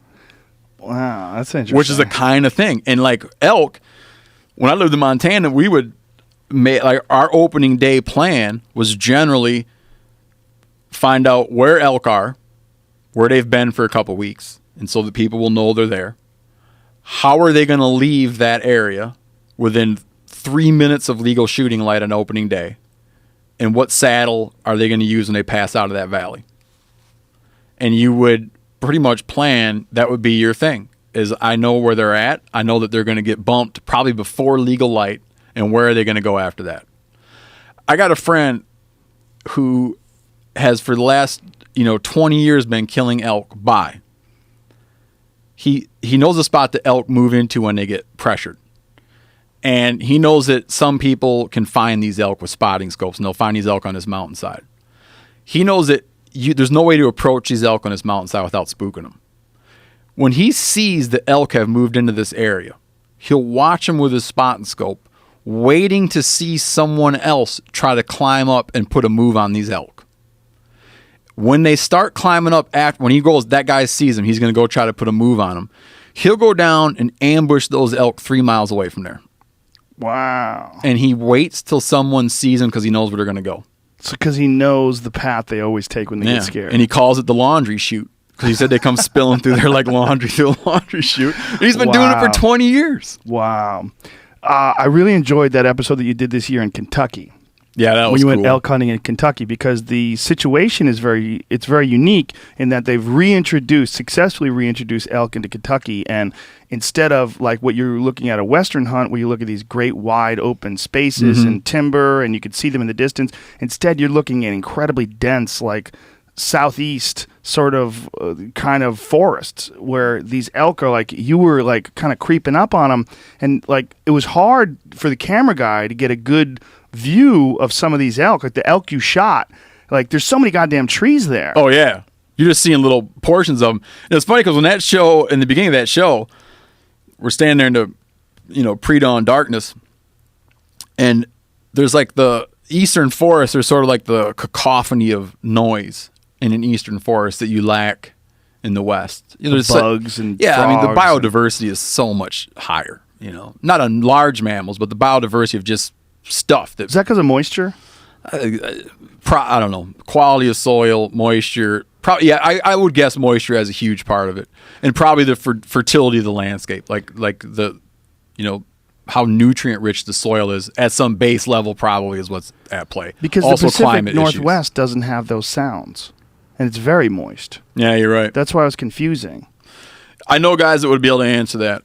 I don't know. I know that, for instance, I keep coming back around. You can tell I'm so excited about our hunt on Prince Willis Island, 'cause I know my brother, who is an ecologist up there, that elevation band where Prince Willis Island is sort of the richest marine environment of anywhere.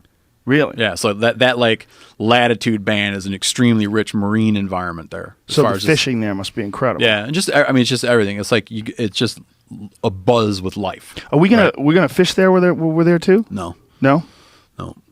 If we get, maybe there's a possibility, but probably not. So it gets a little bit late. Like fishing peaks like July, August is phenomenal. It just kind of Halibut. Yeah, but halibut's so much better in July and August.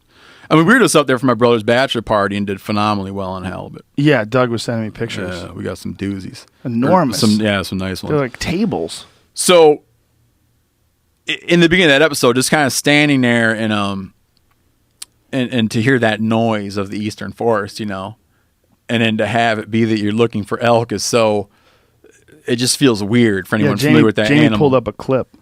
Pull up a clip so people could hear it, because it's pretty cool. It's you in the forest, like on your show, where you were explaining it and talking about it.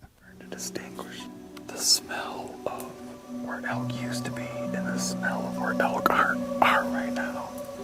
The smell of elk right now seems to have like a warmth to it. It's hard to explain, but you just kind of get a sense. You'll smell and you'll be like, that's elk. That's not where elk were, it's where elk are. Here's a spot where game's been bedded. Little beds all over here. And it's on. It just makes sense. Bolt, Freyr's bolt. Yeah, those things are cool looking. It's like a ghost in the forest just shows up. There they are, man. It's so different. It's so enormous too. So those things got wiped out of that area by 1820. Like Daniel Boone There's a yellow right there. used to cross over to get down into the Kentucky hunting grounds. He would cross over to Cumberland Gap, which is very near there.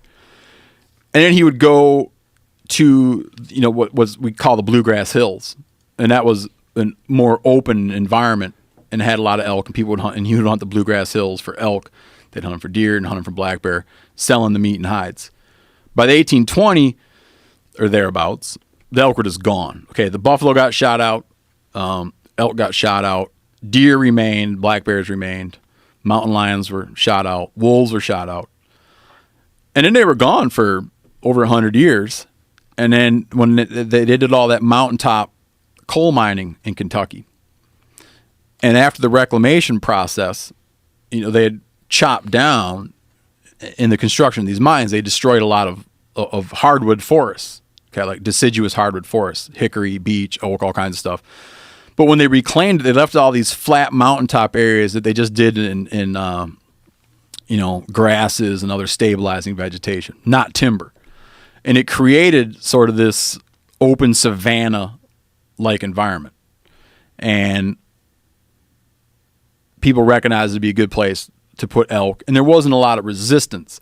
If you went into an agricultural area and decided, we got a great idea, we're going to bring in thousands of 700-800 pound herbivores and cut them loose out here, you would get a ton of resistance. But the area is rural enough, and in the reclaimed coal country, there just wasn't a huge interest in not putting them there.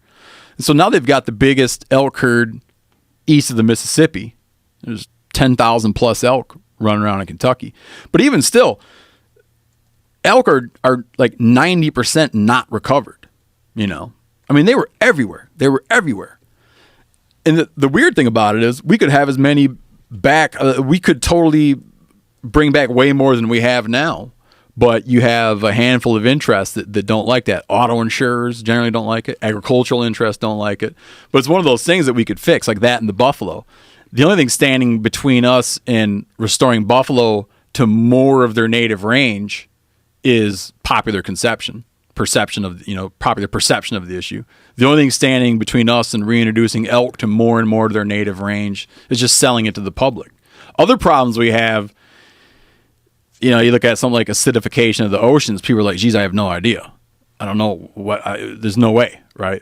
It's impossible to fix this. It's too expensive, whatever. We don't know the science. We don't understand the science of it. But some stuff, like when it comes to bringing big animals back, oftentimes it's just a matter of do we want to or not. And in Kentucky, there was enough people that wanted to where they made it happen. And now it's a thriving herd. They're even using that herd. They pulled animals. The Rocky Mountain Elk Foundation spearheaded this thing and provided much of the money and labor for it. They pulled animals from, I can't remember if it was 17 or 20 source sites, moved them into Kentucky. Now Kentucky's a source site for other reintroductions. So they're pulling animals out of Kentucky now and using them to reintroduce herds in other places where they were extirpated from. Like what other places are they planning it now? They got some going into, I know in Virginia, they're bringing some in. I'm not sure if they brought some into North Carolina, but North Carolina had native herds. Well, it's just an amazing animal. The meat is so incredibly healthy. It's really like a breast, a pound of chicken and a pound of elk. The elk will have less cholesterol. Yeah, it's healthier for you, less fat, more protein. It's like the best. It's the best meat out there, man. As far as eating, like the taste of it. There's no bad elk. They're just good. Even the big giant ones. Yeah, they're just good, man. My brother killed one time. He had a really hard. It was just tough. He hadn't aged it, but you need like a nice facility to be able to consistently age stuff. Because if the weather's against you, you can't age it. Like where most people don't have a walk-in cooler where they can go hang 400, 500 pounds of meat. And that is what an elk is. Like so if you get one and it's hot, oftentimes you got to get it into a freezer, and it'll age a little bit in the freezer. But anyways, he killed one. Flavor was great, but it was just a tough bull to chew on. Just a big muscular animal. And it's just tough. And it was funny because he started the only vegetable he was interested in eating, I'm going to tell you this, was boiled cabbage. Because he's like, I only have so much muscle power in my jaw, and I can't waste any of my jaw muscle power on anything but chewing my elk up. So he would eat boiled cabbage and his elk until he got done with it. Until he but ate this all is the 400 same. pounds Let me of tell it. you a funny story about this guy too. Like his aversion to waste is a buddy of ours got married one time, and his bride's neighbors were out of town during the wedding ceremonies. The bride's neighbor says, "Well, I'll open my house up if you got some out-of-town guests who need a place to stay, because I'm on vacation anyways." So they give this house where it's just like for the groomsmen to hang out. And me and my brothers were were the groomsmen and some other guys, and so we get to stay in this house. During our stay, my brother Matt has occasion to peek in the guy's freezer and sees in his freezer that he's got an elk he killed 4 years ago. It's dated from 4 years ago. And he has a moral crisis where he's like, is it worse to steal, or is it worse to allow such a beautiful animal's flesh to go to waste when this guy inevitably will declare this freezer burned and throw it away? Like if he was going to eat it, he would have ate it. Right. 3 years ago, 3.5 years ago. So when we left, he had a bunch of that in his duffel bag. and went home and ate it because he couldn't stomach the thought of that animal going to waste. Like, his reverence for it is so high that he can't allow someone else to trifle with it. How many years is an animal good in a freezer? I'm telling you what, man. It depends on the animal. Lean stuff like elk, if you trim away, lean stuff like hooved animals, hooved game animals. If you trim away the fat, which we don't call fat, we call tallow, it's waxy. If you trim that stuff away and you either seal it with a vacuum sealer and then don't mess with the bag, like don't poke any holes in the bag so that the seal stays good, and treat it very gently so that the seal stays intact. Or you wrap it in saran wrap and then wrap it in wax freezer paper. You could not Pepsi challenge that stuff if it was a year old against stuff that was a month old. What about 2 years, 3 years? I've done it years? at 2. 2 is, for me personally, the longest out I've gone is 2. I've heard of people going more. And at 2, when you thaw it and you look at it, you can tell something happened to it, but you can trim it up and have it be. And I've served it old stuff like that to my wife. And the only time it happens to me is if I wind up having something get kind of lost in my freezer. If you don't practice good freezer management. Like, I try to do what would be last in, first out, right? But now and then just something happens and you lose track of something and you find some old thing. I've served stuff to my wife that was 2 years old and she didn't flag it while eating it. You like use her as an experiment? No, just do it. Because, I mean, she'll call me out. Right. She eats more wild game meat than most people. She's wild game meat every night. That's all you have in your house, when we're at right? home. Yeah, we just eat game meat. Lately, we've been eating salmon and halibut, which you can't really complain about. But, she's eating tons of it. She recently, I'm not allowed, I'm trying to get this overturned, but right now there's a moratorium on bear meat. In your house? Yeah. Because you got trichinosis. Yeah, so her and my kids, she said that you will not serve bear meat to my kids. Oh, wow. Because of you getting that Because I got the illness. I got worms. But you only get that illness if you undercook it. It's like 150 degrees, right? Yep. Isn't that what it is? And I tried to explain that. So, this spring we hunted black bears. We hunted black bears in the Alaska range. I took a guy hunting who you should have on the show at some point. He's a guy named Rourke Denver. And he's just leaving the service now, but he's a Navy SEAL commander. And he wrote a book called Damn Few, Making the Modern SEAL Warrior. And you remember a few years ago that movie Act of Valor came out and it was all active duty SEALs? He's one of the stars in that movie. And took him out bear hunting. He grew up fishing and liked to fish a lot. Hadn't done any hunting, but definitely grew up in the outdoors. And then, obviously over the last 13, 14 years, he's been just consumed by training and being deployed again and again and again to, Iraq and Afghanistan. So he hasn't messed around outside, even though it was very important to him growing up. He just, like I say, he's leaving the service now. I took him out on a hunt and we went up black bear hunting. And in the end, we got on this big black bear and called in with a predator call, and he killed the bear, and we walked him. It's a big boar. It's like a 6.5 foot boar. And I said, and we're cutting it up, and I'm saying to him on camera, I'm like, I'm telling you what, man, if a bear is going to have trichinosis, it's going to be him. And what I'm talking about was Montana used to do free testing for trichinosis. So you could send in they asked for specifically a golf ball sized piece of the tongue, and you could send it into the MSU, and then MSU would send you the results on your bear. The first bear I ever sent in for testing was from a 17-year-old black bear. Whoa. And that bear meat came back positive. Besides steaks and roasts, I had 83 pounds of ground meat off that black bear. It was a big bear. So I send the thing in, and it comes back, and it's positive. And once it's positive, you are excused from wanton waste laws. So it's illegal to waste game meat, okay? They spell out in great detail what you're obligated to retain on an animal and use. There's some areas in Alaska, for instance, where, if you kill a moose, you have to bring the liver home. It's specified, legally you're obligated to salvage the liver.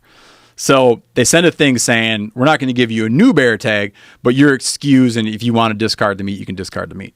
And I was like, there's no way I'm going to do that, right? The only thing worse to me than getting trichinosis was throwing away this bear meat. So I just got a meat thermometer, a nice one, and ate the whole bear. I never got another bear tested. And they told me, I read this thing where saying that of these, they did this study in Montana where these 2 counties in northwest Montana that have really high bear populations. It's Lincoln County and Sanders County. And they said that they've never tested a bear from those counties that was over 6 years of age that didn't have trichinosis. So trichinosis is just something like you're not born with it, right? You eat infected meat and you contract the disease, or and then you wind up having those little cysts, the larva in your muscle tissue, and it just is passed along through consumption.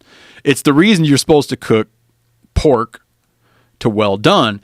And now it's not really that way anymore because they've gotten it out of domestic pork so much. Because when they stop feeding pigs restaurant slop, they really cut trichinosis out. Because what they realize is when they're feeding pigs restaurant slop, you're inadvertently giving them rats and mice that are sort of caught up in the cycle of restaurant slop, right? Whoa. And rats and mice are big carriers.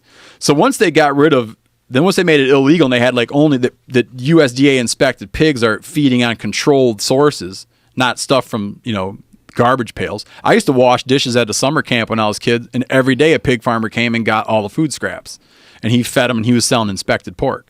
So you can't do that now. So now 90-some% of the black bear cases, or 90-some% of the trichinosis cases in the U.S. come from bear meat. I'm explaining all this to Rourke. And the next day, I'm explaining to him another interesting thing about black bear meat, how there's a lot of variability in black bear meat. Some are great, some are not so great. So I'm talking about when I kill a bear, I'm always really interested to get a taste of it to see if we're dealing with, if we got gold or bronze, right? And we start a fire and it's raining. And we start a little fire and skewer up just some pieces just to sample it. And it's raining and we're feeding it the firewood and everything's wet. It's just a pain in the ass trying to get it cooked. And eventually I kind of peel this piece apart in my hands. I'm like, yeah, we're cool. We're cool. So there's 6 of us. We eat it. And I never think another thing about it, right? So the next day we cooked some shanks, but we cooked the piss out of these shanks. Like we make ossobuco braised shanks and cook them for 5 or 6 hours, right? We eat a whole bunch of that, eat some grayling, eat some rainbow trout, go home. A month goes by and I get the shits real bad. So, and it's like a weird kind of the shits. So I send a text message to the guys I work with saying, does anybody have like a weird kind of the shits? Because I'm worried that we got Giardia or something, or cryptosporidia from water contamination. And one of the guys writes back and he says, no, but man, do I got like some bizarre muscle aches, Now, yeah, well, never mind that. I'm worried about my shits. I'm not worried about your problem. So a couple of days later, I remember I'm like crossing the street and I'm like, God, that's a weird feeling in my back, And it just got worse and worse and worse. And I eventually texted this guy and I'm like, what were you saying about muscle aches, dude? And it wound up that 4 of us all had it. And when we started putting it together, it was like, we all have the same weird thing: intense muscle pain in our calves, intense muscle pain in our necks, fevers. And we haven't seen each other for a month. And we all got sick on July 5. So it was like, this isn't the common cold. So there's an incubation period. A month. What happens is you eat, the only thing that can liberate those larvae from their cysts is stomach acid. So when you consume the meat, your stomach acid dissolves the thing and liberates the larva. And you got boys and girls in there. And it takes them forever. It takes them weeks. They build up their numbers, they get kicking ass. Then they get into your bloodstream, the larvae do. And then about a month into it, the larvae start burrowing out of your vascular system and getting into your muscle tissue. Whoa. When they start setting up shop. Oh my God. So the CDC gets involved in this. I was now in Kings County, okay? They sent me a thing recently where no one in Kings County has had, well, like last year in the whole country, there's like 11 or 12 cases of trichinosis in the whole country. No one in Kings County had it in 4 or 5 years. The last guy that had it, I think a guy in 2007 or 2011, I can't remember which. Where's Kings County? The Seattle area. Yeah. He had it from making homemade mountain lion jerky. Like the only guy. So they're all excited. and they want me to give them a piece of the meat. And I give them a piece of that meat. They come in a car, and I like go down and hand them a shank off this bear. And I told her, I said, if you eat that, cook it, And she tests it, and they get back to me a while later, and that thing had 868 larvae per gram, which is something like 460,000 larvae per pound. Oh my God. There's these blown up images of it, and it's just larvae. So the whole meat is just infested. It's just infested with larvae. That bear must be in misery. I don't know what he's thinking, but but I'm fine now. So out of the 4 of us that get sick, I go down, and they say, like, in severe cases, if it attacks your pulmonary system, if the larvae attack your heart, there's a medication you take. Well, I said, well, I'm just gonna take the medication, and they're like, well, you might not need to. I said, well, I want to go take it. I go down, and that medication is $2,400. Even with health insurance, it's $1,100 to buy the medication. So the other guys are like, well, I'll just wait and see what happens to you. We all get better at the same time. And that medication only kills them in your stomach, right? So for 6 to 10 years, depending on your source, if you were to eat me undercooked, you would contract trichinosis.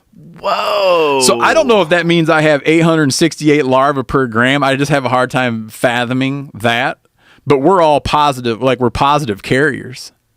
Wow. So you right now have those things in your muscle tissue. That's my understanding. And I read a lot about this, as you can imagine. Like I was very curious about, I didn't know. I always thought when you got trichinosis, you died. Kind of. I didn't know. I don't know what I thought. I've been writing about this and talking about this on TV for 10 years, telling people, and by the way, make sure to, but they say like familiarity breeds complacency, I thought it was contempt. Is that what it is? Yeah. No, well then that's my new saying. Because I felt like, I don't know why. I can sit here right now and picture the piece of meat that I'm sure got me sick. Wow. So I don't know what I was thinking, man. So that's I was supposed to all think, and in your body? my wife's like, it's so embarrassing. She's like, you're supposed to be like the MeatEater, and I'm like, you know what though? And I was embarrassed, and it's embarrassing, right? But at the same time, I'm like, you know what? Where do all the mountaineers die? They die in the mountain. You know? So it's not like, oh, you should be the last guy to die in the mountain. You claim to be this big mountaineer. It's like, well, you know what? Exposure. I don't know. Living on it. That's just my way of hiding the fact that it was like really stupid. It was a stupid thing to do. And on one hand, I remember Doty saying, are you sure you want people to know that this happened to you? Because isn't it kind of embarrassing to you? And I'm like, yeah, it's embarrassing to me, but I'm just going to talk about it. Cook your bear meat. So my wife's like, no way. We're just done with the bear meat thing. And my brother, at my brother's wedding, we're at his rehearsal dinner, we're doing all wild game for his rehearsal dinner. So I had smoked up a ham off this bear that I'm going to serve at his rehearsal dinner. He says, don't tell anybody about the worm deal because it'll turn him off to the whole damn meal. And I said, well, I feel now like I'll have to say this has been cooked, but FYI, I got trichinosis from eating this bear uncooked. And he thinks that he's just like, I'd rather you not serve it than serve it and bring it up. Whoa. But I think you should serve it. And in the end, I decided not to serve it at his wedding. I would have eaten it as long as it's cooked to 150 degrees, especially smoked. I know, but people aren't like that, man.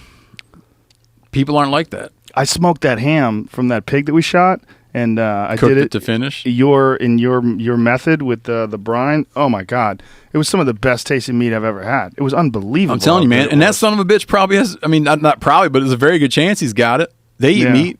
Yeah, it was so tender and delicious. But I've cooked a bunch of it. Just put it on the grill. Just seasoned it and put it on the grill. And it's amazing how tough it is. Yeah, it can be tough. Chew through that shit, but it tastes good. Did you get a grinder? Yeah, I got a grinder. Yeah, I got a grinder for the venison after Wisconsin. Callan and I, we made buckets of hamburger meat.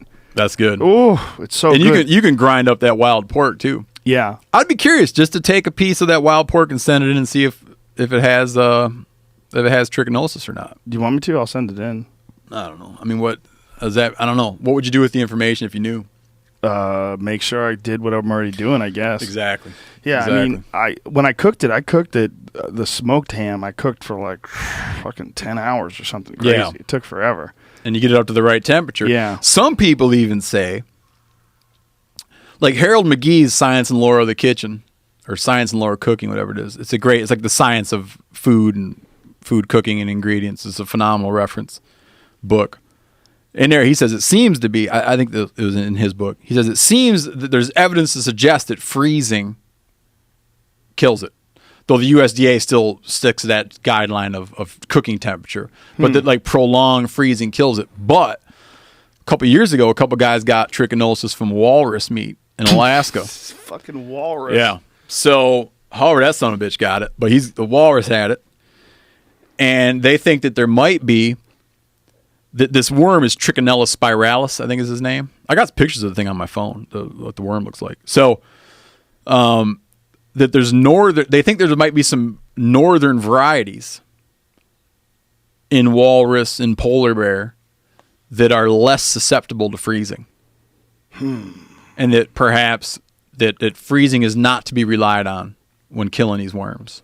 That it's a different northern variety that's just got more tolerance. And again, man, this is just something I read. Who the fuck is eating polar bear and walrus? Wow, people like walrus. Really? There's a guy, it's funny, I've never had it, but I've been arranging to have some because I drew a muskox tag for Nunivak Island this winter. And when you hunt Nunivak Island, if you draw that tag, you have to hire what's called a transporter because the only place to land is a Mikaruk on Nunivak, and it's a native village. Okay? It's an Inuit or Eskimo village. And these people, like your transporter can't do guide services. Like he can't tell you where an animal is, but he's like provides transportation. So you rent snow machines or however you're getting around, and he'll give you a place to stay when you're on the island. It's called a transporter. The transporter that I'm using is a walrus hunter. So they're protected by the Marine Mammal Protection Act. Okay. So like white guys don't go hunt walrus, but natives who aren't administered by the Marine Mammal Protection Act have their own self-governing body called the Walrus Commission. And I think the Walrus Commission, I can't remember, it meets in Nome or Kotzebue. And the Walrus Commission will make decisions about what walrus harvest different coastal villages are allowed to have. And out there on Nunivak, those hunters out there will periodically go and hunt walrus. And the guy I'm using as my transporter goes on the walrus hunts. So I've been encouraging him to make sure to have some because I'd like to eat it when I come out, and I'd like to do a thing about that and hang out with this guy and eat walrus meat. And he says he's gonna make sure to have some on hand. And are walruses, like when you hunt a walrus, like you're allowed to eat the meat, but you're not allowed to hunt it. So, but someone could give it to you. Could you bring it back? I don't know you can't bring the ivory back. I don't know about transporting the meat. That's a good question. But yeah, I could go into his home. And I don't even know the extent of it, but I can go into his home and he can serve me a meal, just like people might go up to Nome or whatever and sample muktuk from whale, Yeah. But no, I don't. I know. I'm fairly certain that he could not give me the ivory, because there's like the ivory ban. So ivory has to have a cultural marking on it. You're supposed to turn to artwork. So a lot of times, like sea otters were nearly extirpated. In some places, like regionally extirpated by the fur trade, particularly when the Russians had a strong presence in Alaska. And now sea otter numbers are, really recovered in a lot of areas. But still, for natives that are allowed to trap sea otters, they can't just sell the pelt as a pelt. They have to do something to it to make it a cultural item, at which point they can exchange it for money. So if a native hunter kills a walrus, he can do scrimshaw on that tusk, and that puts that tusk in a different legal framework than it would as what they call raw ivory. That's fascinating. So I know, but yeah, he can serve me a piece of walrus meat, but I don't know what laws govern me walking away with some. I have no idea. Now, seals, they eat seals as well. Yeah. And they're allowed to hunt and eat seals, the natives and the Inuits. Again, it's self-governed. I watched Bourdain's show, and he was with this Inuit family, and they were eating a seal, and they butchered the whole thing. That was in northern Canada, right? Yeah. There's like an autonomous, sort of like an autonomous zone there. The name escapes me right now, but yeah, I know what you're talking about. And they were eating it raw. Yeah, and that doesn't have trichinosis. I have no idea. Or I don't know if people were surprised to hear that walruses had trichinosis. What does a walrus eat? Well, they eat a lot of clams, crabs. They eat a lot of. I just don't know enough. I don't know enough about how that thing got it. I don't know enough about what kind of sea animals have that stuff. I mean, was he eating a chunk of polar bear that he found frozen? I have no idea. Right. I would love to know. When I had Lyme disease, I did tons of. I could have gotten an honorary PhD in Lyme disease after having Lyme disease, and then when I got trichinosis, I started reading everything I could find about trichinosis, but then I just got better one day. That's wild. So And your then body I quit reading about it. you just felt better. Just How it long did went it take? away. 6-7 days. One of the guys that had it, he was running 103.9 degree fever. Whoa. For 6 days, and they're checking him for like dengue fever, West Nile virus. He had no idea to even bring this up. One of the dude's girlfriends is a doctor, and she says, finally, I think you boys got trichinosis. I go into a doctor, I'm like, here's what I think I got. And they didn't know what the hell I was talking about. Well, you said 12 cases a year in the entire country? Yeah, they never see it. And there's 4 of you. One of them asked me how to spell it. One thought I was talking about a venereal disease called trichomoniasis. But I eventually convinced them, man. Just like when I had Lyme disease, I walked around having to convince people that I had that. Well, Lyme disease is really common, though. Super common. That I don't understand. But it just depends on what that particular, I'll use the term, what that particular healthcare provider has run into. And you go in and say like, oh, I'm not feeling so hot, and this and that. I think I got Lyme disease. It's just like not, just didn't believe I think you. if you're in Hudson Valley, New York, you're going to walk in, they're going to be like, hell yeah, you got Lyme disease. But in some places, they're going to be like, I don't know what you got. Isn't it weird when you talk to some there's doctors that are dismissive of things, like real dismissive, and then it turns out that you were right. Yeah. That's got to be infuriating, isn't it? So that's what I ran into, and I've told the story 1,000 times, but when my boy, thank God he didn't get trichinosis. He got Lyme disease. He and I got Lyme disease at the same time fishing bluegills. And I was at my mom's in Michigan. My mom comes up. She was swimming with the boy. My mom lives on the same lake I grew up on, and she was swimming with the boy down the lake. And she comes up and says, "Why is his belly button all red like this?" I'm like, I can't tell what happened there. And it turned into one of those bullseye rashes. I send my wife a text image, it's like a text message picture of this thing. And my wife right away is like, I wonder if he's got Lyme disease. It looks like one of those bullseye rashes. They talk about Lyme disease. So she tells me send it to his pediatrician. Because I had him at my mom's. She wasn't there. She's like, send it to his pediatrician. I sent it to his pediatrician and be like, we're worried about what he's got Lyme. She's like, well, just keep an eye on it. But you don't keep an eye on those things because those things just go away. Like, they don't last forever. Right? So all of a sudden, then it's gone. But clearly, he had it. And so then we wind up going down there because then he gets another one somewhere else. And we go down and we're like, we're really concerned he's got Lyme because he gets this bullseye rash. And they're like, well, where is it? I'm like, well, it's not there now, but it was there. And he keeps talking about this, that, and the other thing, different symptoms he's having. We take him in 3 times, each time bringing up, I fear that this is what's going on with him. When we pull him out of the bathtub for whatever reason in the hot water, he's got these damn circles all over him, but they kind of go away, Eventually, he's got Bell's palsy. He'd take a sip of milk and his milk would run out the corner of his mouth, And we go in there like, holy shit, he's got Lyme disease. And at this point, it's been going on for weeks, And what's funny is this place, his pediatrician has a newsletter, and they had a newsletter article that was about Lyme hysteria, about how everyone's so hysterical about Lyme. Being like, don't really need to worry about it. Everybody's getting hysterical about Lyme, like it's the new bogeyman, So in this altercation we have with the pediatrician, I'm like, I feel that your Lyme hysteria thinking and your Lyme hysteria article kind of colored your impression of what I'm telling you when we're coming in and you're telling you, and we had to self-diagnose our child. At which point they said, I want to have someone else in the room during this discussion. They said that? Yeah, because we were pissed. Well, you easily could have sued the shit out of them if you were so inclined. Well, yeah. Listen, and I don't run around thinking that stuff, but I mean, I was like, I entertained all kinds of ideas if he didn't get better. But he responded so quickly to medication. But it was unbelievable. And meanwhile, I had all the same stuff, and I thought it was psychosomatic. I wound up having to do the intravenous stuff. Doty, he was in the hospital with Lyme meningitis. Well, when I ran into you last time we went hunting together, you were really skinny, and I was like, dude, you look like you lost a lot of weight. And then I lost a ton of weight during all that. You told me the whole story. I was even trying to drink like milkshakes and stuff. Like, I was like down at GNC trying to do stuff. And weight gainer, all that stuff. Yeah, I had the guy, some wilderness athlete, sending me I was just trying to anything I could do to put on weight. Wow.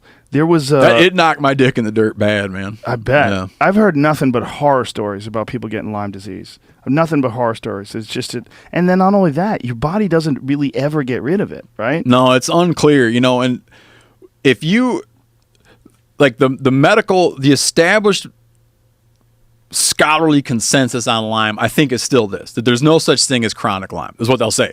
When I say they, I mean like the medical establishment will say that chronic Lyme doesn't exist, that there's Lyme disease. And when you go through treatment, like what I did, the 28-day intravenous deal, they put a line that goes in your arm up to your heart and you inject these syringes in it.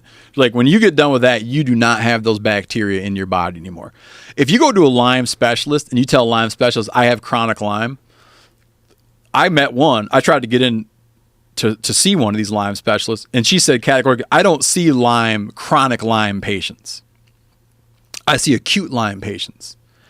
And I had already done one round of antibiotics, and I got worse during the round of oral. And she's like, oh, you're chronic Lyme, meaning like, oh, it's all in your head. What? So I go to another infectious disease person. I was talking to them, and they said, well, it's like, it just seems kind of, chronic Lyme's an urban legend. My finding wound up in some way bearing out what she said would happen, where I finished the stuff. I think I got done with it sometime in September. And by November, my symptoms were gone. That's me. My boy got better. But I've since then met other people who are very credible individuals, who are not hysterical people, who've been through various rounds of treatment, and they're not getting better. The arthritic stuff. And Lyme's such a weird thing. Like with my kid, you can't argue with Bell's palsy. It's just right there. But other stuff like... For folks who don't know what that means, it's paralysis. Yeah, of the facial skin. paralysis. Yeah. I mean, he had like bad facial paralysis. So you can't argue with it, right? It's just like glaring. And that's one of the bullseye rash, Bell's palsy. But there's all these other things like arthritic pain, okay, fatigue. They now think, a lot of people think that all the time they were diagnosing chronic fatigue syndrome was people with Lyme's. People with Lyme disease. My friend's dad got it from getting vaccinated. They used to have a vaccination against Lyme disease. But the problem with it, a small percentage of the people that got that vaccination would have some genetic marker that would make them predisposed to getting fucking Lyme disease from this vaccine. Yeah. So this guy was terrified of getting Lyme disease, gets a vaccination against Lyme disease, got Lyme disease from the vaccination, and then they stopped making the Lyme disease vaccination. So this poor guy has fucking Lyme disease, and he's still fucked up. He's an old guy. It's her dad, and he's jacked from this fucking vaccination. I haven't checked this from multiple sources. I just heard this or read this. That a couple of interesting facts about Lyme is when my son and I both got it, I remember being like, what are the odds? Because you'd read that 1 or 2% of ticks carry Lyme. So I'm like, we would have had to have been covered in hundreds of ticks for both of us to have, statistically, for both of us to have gotten it without even seeing any ticks. Like, how could this be?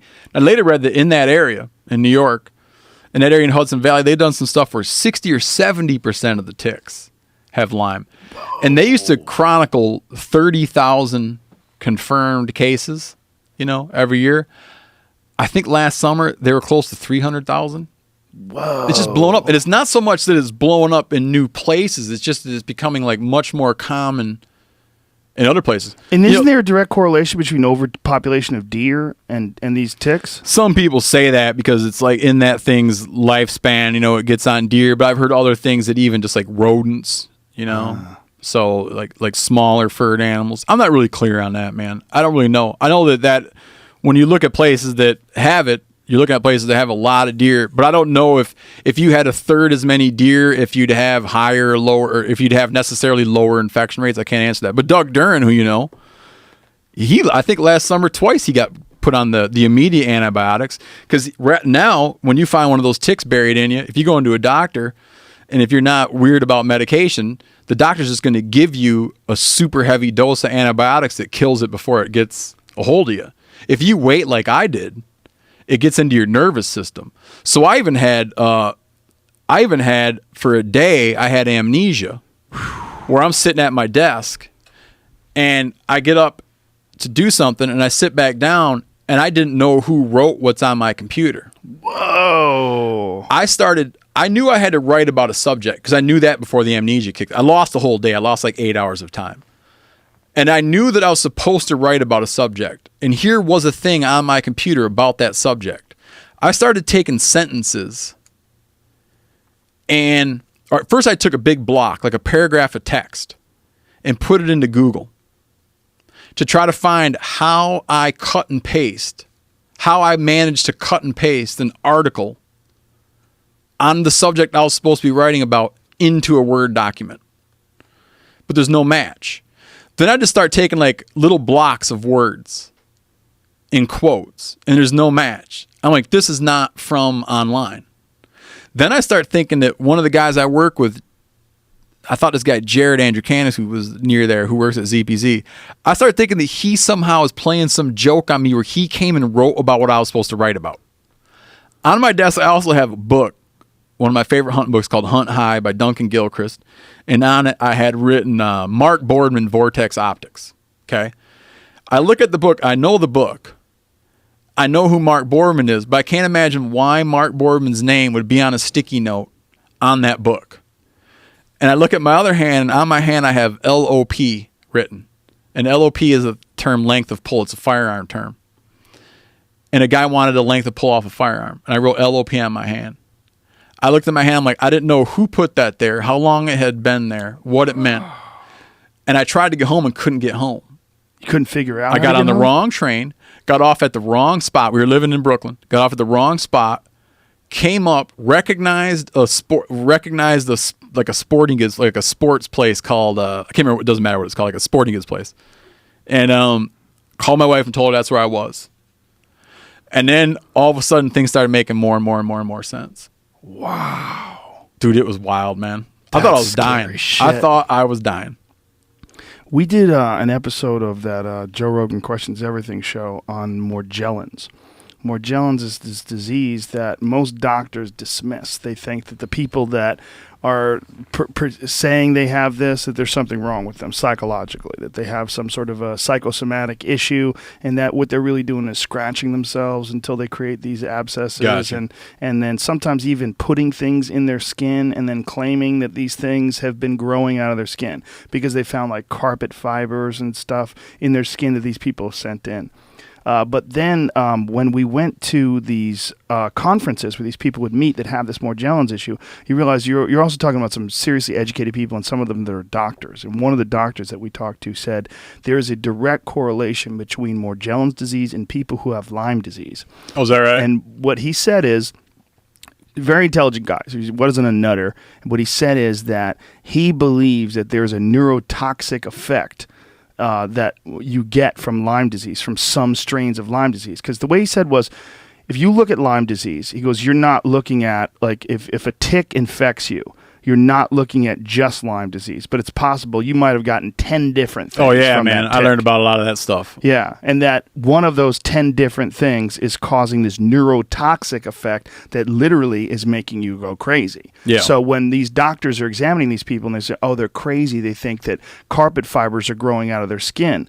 No, they have Lyme disease, and the Lyme disease, along with all this other shit, is causing this neurotoxic effect, and that is what's making them think that there's something growing out of their skin. So it's not that they're just crazy. It's that they have a disease that's making them go crazy, and that was pretty illuminating, because this guy was talking about, like, seeing things, like seeing, like, worms underneath his skin of his eyes when he was looking in the mirror, and he goes, and I knew it wasn't there, but I'm seeing it anyway. And he goes, I could feel it moving across my eye, but then there was nothing there. And he's like, and it was pretty clear to me as a doctor that there was something going on with my mind that had a direct correlation between this disease. So all these people that have this Morgellons, they also have this Lyme disease. You know, I don't know if Dan Doty told you about this, but he all of a sudden has this excruciating neck pain. And he goes down to an emergency room. This is the same time this is going on with me. He goes down to the emergency room. It's like, oh, you got, like, they give him some muscle relaxers or something. And he comes back home and it gets worse and weirder. He goes down to another place and they tell him the same thing. You got a pinched nerve. And we're text messaging about, I was like, hey, what's going on? You know, how you feeling? And I remember that when I was finally talking to a person who knew about Lyme, they kept telling me to move my neck and see if it hurt. And I told Doty, I said, you know what? when I was down there, they kept asking me to move my head and does my neck feel weird? Go down to that place. So he just leaves his one doctor, takes a cab down to this place where I had gone, and they admit him. And he had meningitis. Was spent, I don't know how, 4, 5, 6 days in the hospital. Whoa. Wound up with the PICC line. And meningitis from Lyme disease? Meningitis. Whoa. Because in your, like an infections in your spinal fluid. I have a friend who died from that. Died from meningitis. He went to the hospital, went into the emergency room, and he was a comic, and he's one of these. He was real busy. He was like, "Fuck this place. They're making me wait too long. I'm leaving." And he got out of there, got on a plane, flew to Hawaii. When he got to Hawaii, he was dying. Is that right? By the time he got there, it was too late. I was scared because I remember, but I guess there's different forms. But anyways, they did a spinal tap, and he was all messed up, and meningitis is some scary now he's shit. fine. I've had some of the weird in the last 3 or 4 years. I've had just some of the weirdest, like, freaky health things. But they're parasites, like almost everything that you've had. Giardia or something. I got a colon infection from water. And that was from the other show, right? That was from The Wild Within? No, I was doing MeatEater. So I had I got really bad poison oak and was on steroids for that, but also got some kind of waterborne parasite. And then the steroids combat your ability to fight infection. I went up in the hospital, went up like shitting my own couch. My wife's like, listen, there's nothing now. She's like, I felt bad about like having you be there when I was having babies. She's like, you got nothing on me now. That's man. hilarious. Just shit your own couch. So I couldn't even tell when it was happening. Wow. I thought, oh man, again, I thought I was gonna die. So, anyways, I just had just the weirdest stuff. And Doty, I keep bringing up Doty, but Doty's like, you need to go to a shaman. Because he thinks that there's something like I need to have like there's some sin I committed against the universe or something, and it's like he thinks I need to go to a shaman to get right. Doty did too much DMT. He did too much DMT. Trust me, you can do too much. You got to be careful with that fucking ayahuasca. Yeah, that's hilarious. That whole shaman thing is a real trip. The whole going to the jungle and taking that medication and having these spiritual experiences, it'll get you convinced that everything's all tied together and that somehow or another you've committed some sort of a sin against the universe. I gotta let you talk to him. I don't want to speak for the boy. I'm already talked about him too much. I think he's Doty? Yeah. No, well, Doty and I had a long, extensive conversation about his ayahuasca experiences. Yeah. And I've never done ayahuasca, but I've done DMT many times. I did it again recently. Did it last weekend. And the DMT experience is essentially what ayahuasca is an orally active version of DMT. Okay. Because the Amazon shaman and the people it's derived. It's from 2 different plants. Okay. Well, I don't know the first thing about this stuff. DMT is dimethyltryptamine, and it exists in thousands of different plants. And the reason why you don't get it, like you don't get high when you eat it, is because your stomach produces monoamine oxidase. So monoamine oxidase, what you need to do is take an inhibitor so that you could get it in an orally active form. So most of the time, when most people get DMT, what they're getting is the synthesized version, where they've taken Cochia viridis or all these different plants, they've extracted it down to the DMT, and then you smoke it. And what they do in the Amazon is it's regulated in the U.S. or not? It's illegal. Oh, Schedule 1. Yeah. The issue with Schedule 1, with it being a drug, though, is that it exists in so many different forms. You would have to make grass illegal. If you had phalaris grass growing in your front lawn, you essentially have a Schedule 1 drug growing on your lawn in massive quantities. So it can't be enforced. It's a weird, but if they find the powder, if they find it synthesized and turned into a powder that you could smoke and freebase, then it's illegal, and then it's a Schedule 1 drug. But it exists in your own human neurochemistry. It's like making saliva illegal. Yeah, I'm with you. Literally that ridiculous. The Amazon shaman have figured out a way to take the vine of one plant and the root and the leaves of another, and they boil them together. So essentially, they use harmine, which is a natural MAO inhibitor, and they combine it with this plant, and they boil it into this potion, and that's what ayahuasca is. So it's DMT and an MAO inhibitor together in this elixir. You drink it, and you have what's close to the smoked DMT experience as you can get, but not quite as potent. But it's not. There's not a synthetic version of ayahuasca. No. Well, it's all extracted from plants. Like DMT is not like they don't produce it in labs? I think you can produce it in a lab. Oh, okay. I think you can, but the precursors of it are very tightly controlled by the DEA. Like you can't, like if they found out that you were buying a certain amount of this chemical that you would use to make the synthetic version of it, they would flag you. Gotcha. But the plants are legal. So you could go online. There was a guy that got arrested, and they took all of his money and locked him up in jail. Because I think it was called Happy Frog or something like that. One of the name of his company. I don't remember the name of his company, but he sold all these legal plants. But the plants were all totally legal, but he sold them with the pretense that you could take these plants and extract DMT from them, and then he was arrested for that. Because he was putting A and B together for you. Yeah. He was allowing you to find the source to do it yourself. Yeah. But even though what he was selling was legal, I think he got off. I'm kind of speaking out of school here because it was a few years back, and I didn't totally pay too much attention to it, but it is in so many different sources. And it's a hallucinogenic. Yes. It's a human neurotransmitter and an incredibly potent drug that's also the most transient drug ever exist, or one of the most transient drugs ever observed. So if you get, like if you smoke DMT, like I did it, like I said, last week, you're blasted to the center of the universe for about 15 minutes, and then you're back to baseline. Like you're completely sober in 15 minutes. Because your body knows exactly what to do with it. Yeah. Your body knows exactly what to do with it because it's such a normal part of your chemistry that your body can bring it back to baseline within minutes. It's weird. It's the weirdest shit ever. And the weirdest aspect of it is while you're blown out in this intense psychedelic state, you immediately think, I'm here all the time. I've been here before. Oh, is that right? I know what this is. It's not unfamiliar. It's completely alien, but yet familiar at the same time. So Doty, in all those ayahuasca experiences that he had when he was talking about all these flashbacks and all this craziness, what happens is you open up this, it's a weird effect where if you do DMT and you have these powerful experiences, you open up this door.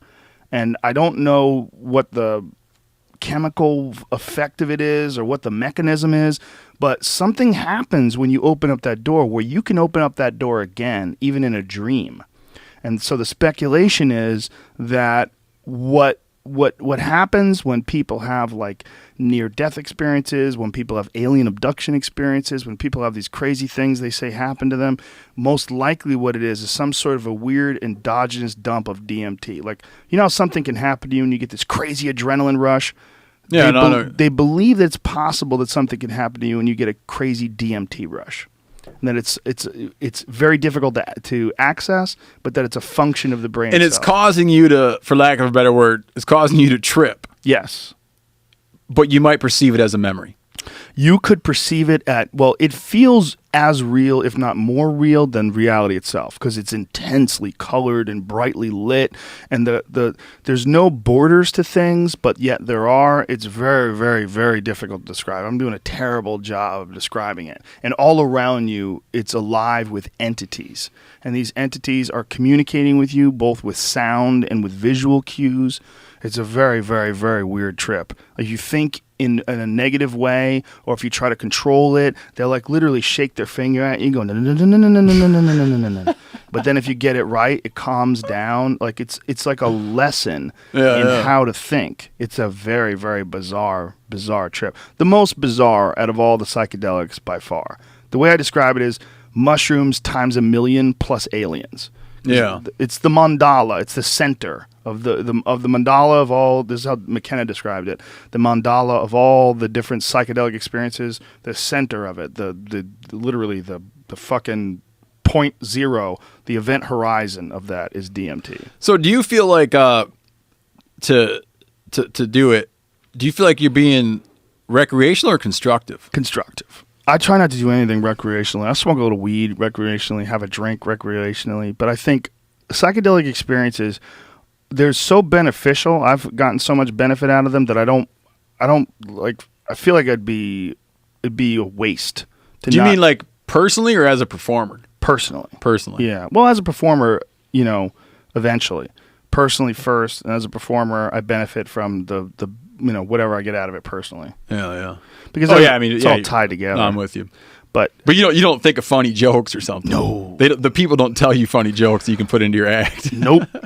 No, it's all about correcting your bullshit. It's almost like, all right, you haven't been here a while. Come on in. We got to say, it's like going to the dentist. When you haven't been to the dentist in like 2 years. You're one of those fucking guys. Yeah. It's like, oh, sit down. And they find all kinds of stuff. Going on here. Oh, you got this. Why are you thinking about this? Don't think about that. That's just stupid. You're wasting your time thinking. It's like they sort of explain to you the wasted paths that you're taking with your thinking and your mind, and then even with your actions. So how long do the 15 minutes feel like? Well, I did several in a day. So I did 3 or 4 15-minute ones in a row. So, like just blast off, come back to baseline, hit it again. But would you be like, man, that was just 15 minutes, or would it feel like you were gone like days? No, it doesn't feel like days.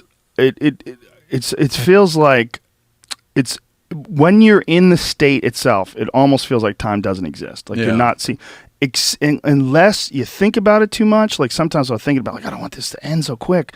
And then they're like, stop thinking all this stupid shit. Like you're wasting all your time. It's like, imagine enjoying a great movie and being like, man, this movie's going to end soon. Yeah, Shit. no, I know that feeling. This movie's only 10 minutes in, and I know it's only got an hour and 50 minutes to go.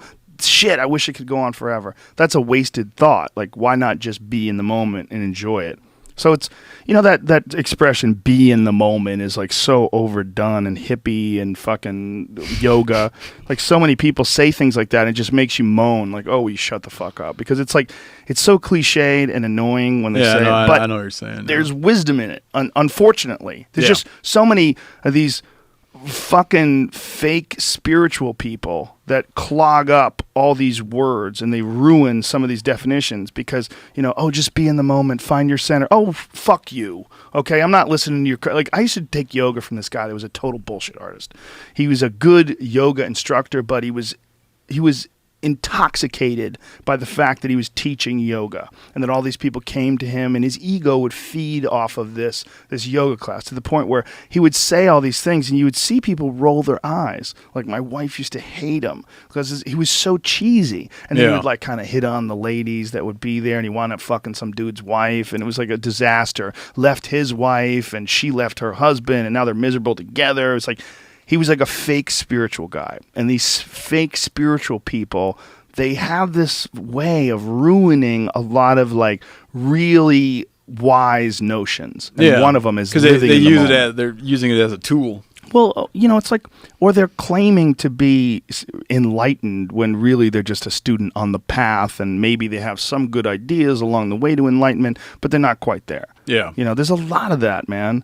It's like a lot of people searching, like these new age type people that are searching for some sort of a meaning. And if you find the wrong shaman, you find the wrong yogi, you find the wrong guru, you could go down a bad path. I mean, the guy who's the head of Bikram Yoga has got like all these rape allegations and sexual assault allegations. He drives a fucking Bentley everywhere. He's loaded. He's got fucking gold crusted Rolexes and he's like clearly not a spiritual enlightened guy, but he's the head of this whole Bikram movement, which is like filled with all these pseudo spiritual people.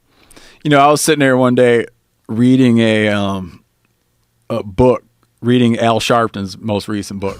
Why would you do that? It's a long story. Is it written in crayon? No, my agent, my literary agent, represented Al Sharpton, did a book with Al Sharpton. So I'm reading an Al Sharpton book.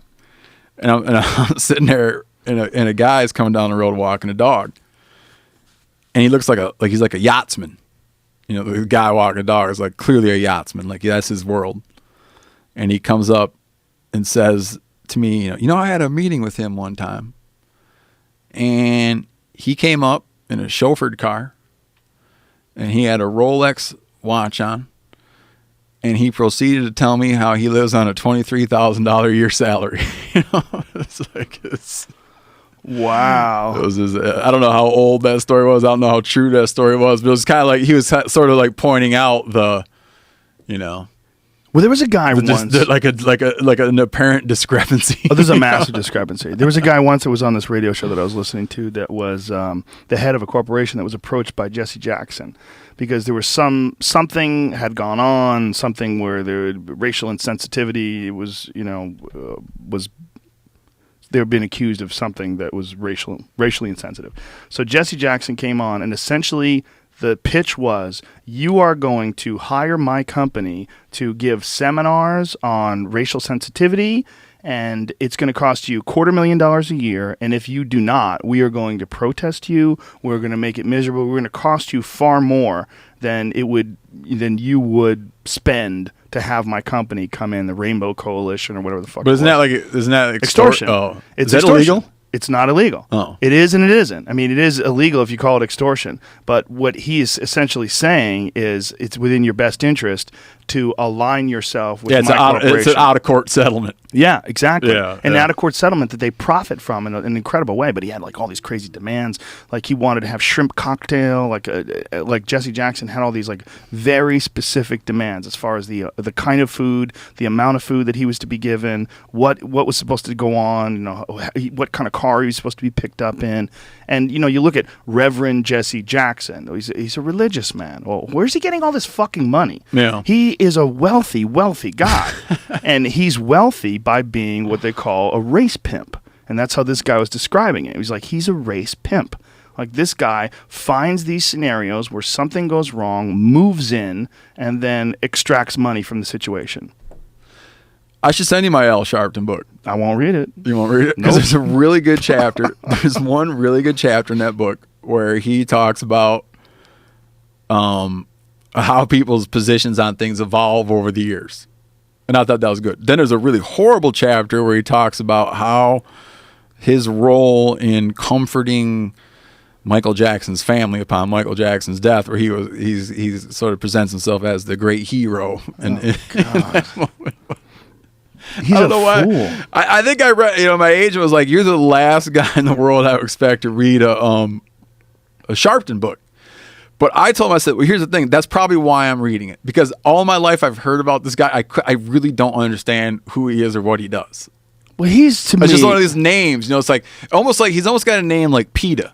Yes. Where people hear it and they roll their eyes. Do you know what I mean?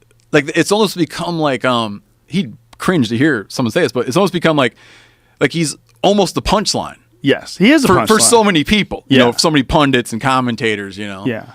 And I realized that I was kind of a victim of that, or not victim of it. I was like doing that. Right? I couldn't tell you what the guy did. I couldn't tell you what he stood for. But you thought of him as a punchline. Yeah, I just knew that of him. Well, the Tawana Brawley, the case that got him famous. Yeah, he talks about that. Yeah, which is hilarious. I mean, he represented a woman who made up a fake allegation of being raped by white people and wrote things on her body, and it turns out none of it happened. Yeah. She just made it all up, and he was demanding, justice and all this crazy shit, and he was, on every television show and all throughout, the news cases and all this different shit. And it turned out that what he was doing was it was based on nothing. It was based on all lies. It was based, the entire scenario jetted him into the public eye. It was a fake scene. Yeah, I can't tell you whether I read that in this book or whether one of the many people who saw me reading the book and had to come up and give me their 2 cents on the subject told me that. Well, it's amazing that the guy became famous for demanding justice for something that never took place. But it's a perfect analogy, or it's a perfect representation of who he is. I mean, and also how bizarre our sensitivities are to race. That this fucking clown is on MSNBC or CNBC or whatever the fuck he is, giving his opinions on all these different things, and his opinions are brutally dumb. Like his way of when he has to communicate, when he has to debate people who are intelligent or have nuanced opinions on these subjects, like his clear and obvious bias and his cookie cutter idea of racism in America. Like racism is a real issue without a doubt, but having a guy like that represent the black community almost fosters racism. It's almost like if I was a racist and I wanted to make sure that people had a negative opinion of black people, I would take the most clownish cartoon versions of black leaders and feature them prominently on television in order to reinforce these ideas of these cartoonish figures being, this is what represents the black community. Isn't the black community silly? And that's what happens. Instead of getting a Neil deGrasse Tyson, a Cornel West, instead of getting these super intelligent, very articulate people with broad perspectives, you get this goofball with a fucking conked hair and, a stapled stomach. And he's a goofball. Yeah. And his many $1,000 suits on television demanding, reparations for slavery. It's like, come on, man. Like, it's almost a setup. It's almost like to engineer racism. Jesse Jackson barely can speak English. I mean, he's obviously an educated guy. He obviously is articulate, but if you're a professional speaker, which essentially he is, his ability to enunciate words is so sloppy and so confusing. It's like, do you know how you sound? Yeah. Like, you almost sound like you're doing this on purpose. When you talk, this is good. Like, you listen to him talk, it's almost like he's too lazy to say the words in a way that everyone can understand them. Or he likes the cadence of it in some way. Yeah, they used to do. Does Neil deGrasse Tyson ever speak on? Have you ever heard him speak on race? Talk about race? I never have heard him. So I only hear him talk about what he talks about professionally. Yeah, he's talked about some other science-based things, not just astrophysics. I've heard him speak on genetically modified foods and some misconceptions really? of people. Yeah. Oh. Yeah, I've heard him speak on some other things that people have some misconceptions of. Just sort of science-based stuff, but I haven't heard him speak on race. He's an interesting guy. He's a fun dude, man. Yeah, there's that thing, the Incomprehensible Universe, that series. Yeah. It's an amazing series. Yeah. I think it's that's what it's called. Have you seen the Cosmos? The No, new version of it? No, I haven't. It's great. It's great because he made it very accessible. This version, the story of Giordano Bruno, I think that's his name, the guy who was burned at the stake for suggesting that the universe is infinite. Yeah. And that they were like, "Why, you fucking crazy bitch? We're gonna light you on fire unless you repent." That there's a brick wall. Yeah. There's a brick wall out there. There's a ceiling out there, and behind it is a door, and God's out there, And he was convinced that that wasn't the case, but he did the whole Giordano Bruno thing. He did it in animated form. He made an animation of it, which is fantastic. He also made an animation form, which you'd be interested in, showing how wolves became dogs. And over the course of human civilization evolving, how these wolves who had become friendly with people had eventually gotten to the point where the people were feeding them and the wolves stayed close, and then those wolves had slowly but surely morphed into dogs. That's on Cosmos? Yes. Yeah. Amazing. Because there's so much wild stuff coming out of did you say you know about those Russians that were taking foxes yes, and doing selective breeding on them? Just Yeah. how fast you can change stuff, man. Yeah, amazing. You can, I mean, all you need to do is look at what they've done with dogs. The time that human beings have been. I mean, what is the established timeline for agricultural civilization? Is 10,000 years or something like that? 10, 11,000 years. Anatomically modern here, you pick your number, but 100,000. Yeah. So in that time, which is a blink of the eye, you've made a fucking poodle out of a wolf. Yeah, man. You've made a chihuahua. When Americans first passed into North America, there weren't like breeds of dogs. It was just like the dog they had. That's crazy. They didn't have like that's 1,400. Chihuahuas. 1,400, 1,500. No. 50, probably 1,600. Probably some. I mean, it's a hotly debated number, but sometime between our oldest sites are 14,000 years. But people think there has to be sites we haven't found or we'll never find that are older. Maybe 20,000 years. But when when Daniel Boone came across America.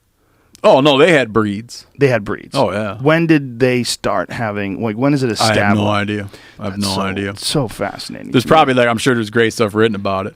But they had, so when the first Americans migrated into North America, they were traveling with a domestic version, something that had been domesticated for quite some time, a domestic version of the Eurasian wolf.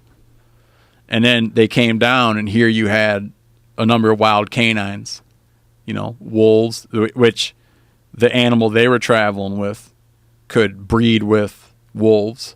You now find that in certain cases, wolves and coyotes, I don't think they always put off viable young, but they do think that there are hybridization events between wolves and coyotes. So at some point, these guys came down with this Eurasian wolf. There was probably almost certainly there had to been some inbreeding with wolves, and then out of that stock created Lord knows what all. Because by the time Lewis and Clark, when Lewis and Clark were out and they were eating dogs of Plains tribes, those dogs weren't showing, like there hadn't been dogs that came from Europe from colonists hadn't put dog blood into the dog blood, and they came and they had a dog that looked like what they call it, like what they now call in Vietnam like a meat dog, like just like a mutt dog, with multiple colors on them. There was a recent thing where they've done a genetic study on certain hybrids where they found a hybrid that's part coyote, part wolf, and part domestic dog. Is that right? Yeah, it's really recent. That kind of surprising because one of the things people look at is why are, coyotes in the East are just different. They're bigger. Mm-hmm. They feel that there was hybridization events of wolves and coyotes that gave you kind of like a bigger coyote in the East, and you have smaller coyotes in the West. Yeah, this is from the Washington Post. Coyote wolf hybrids are prowling Rock Creek Park in D.C. suburbs. What the fuck, man? Really? This is a coyote wolf hybrid in the Washington D.C. suburbs.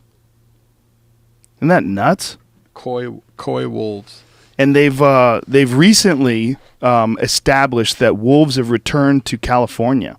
The first known wolf, within X amount of coming years. Out of where?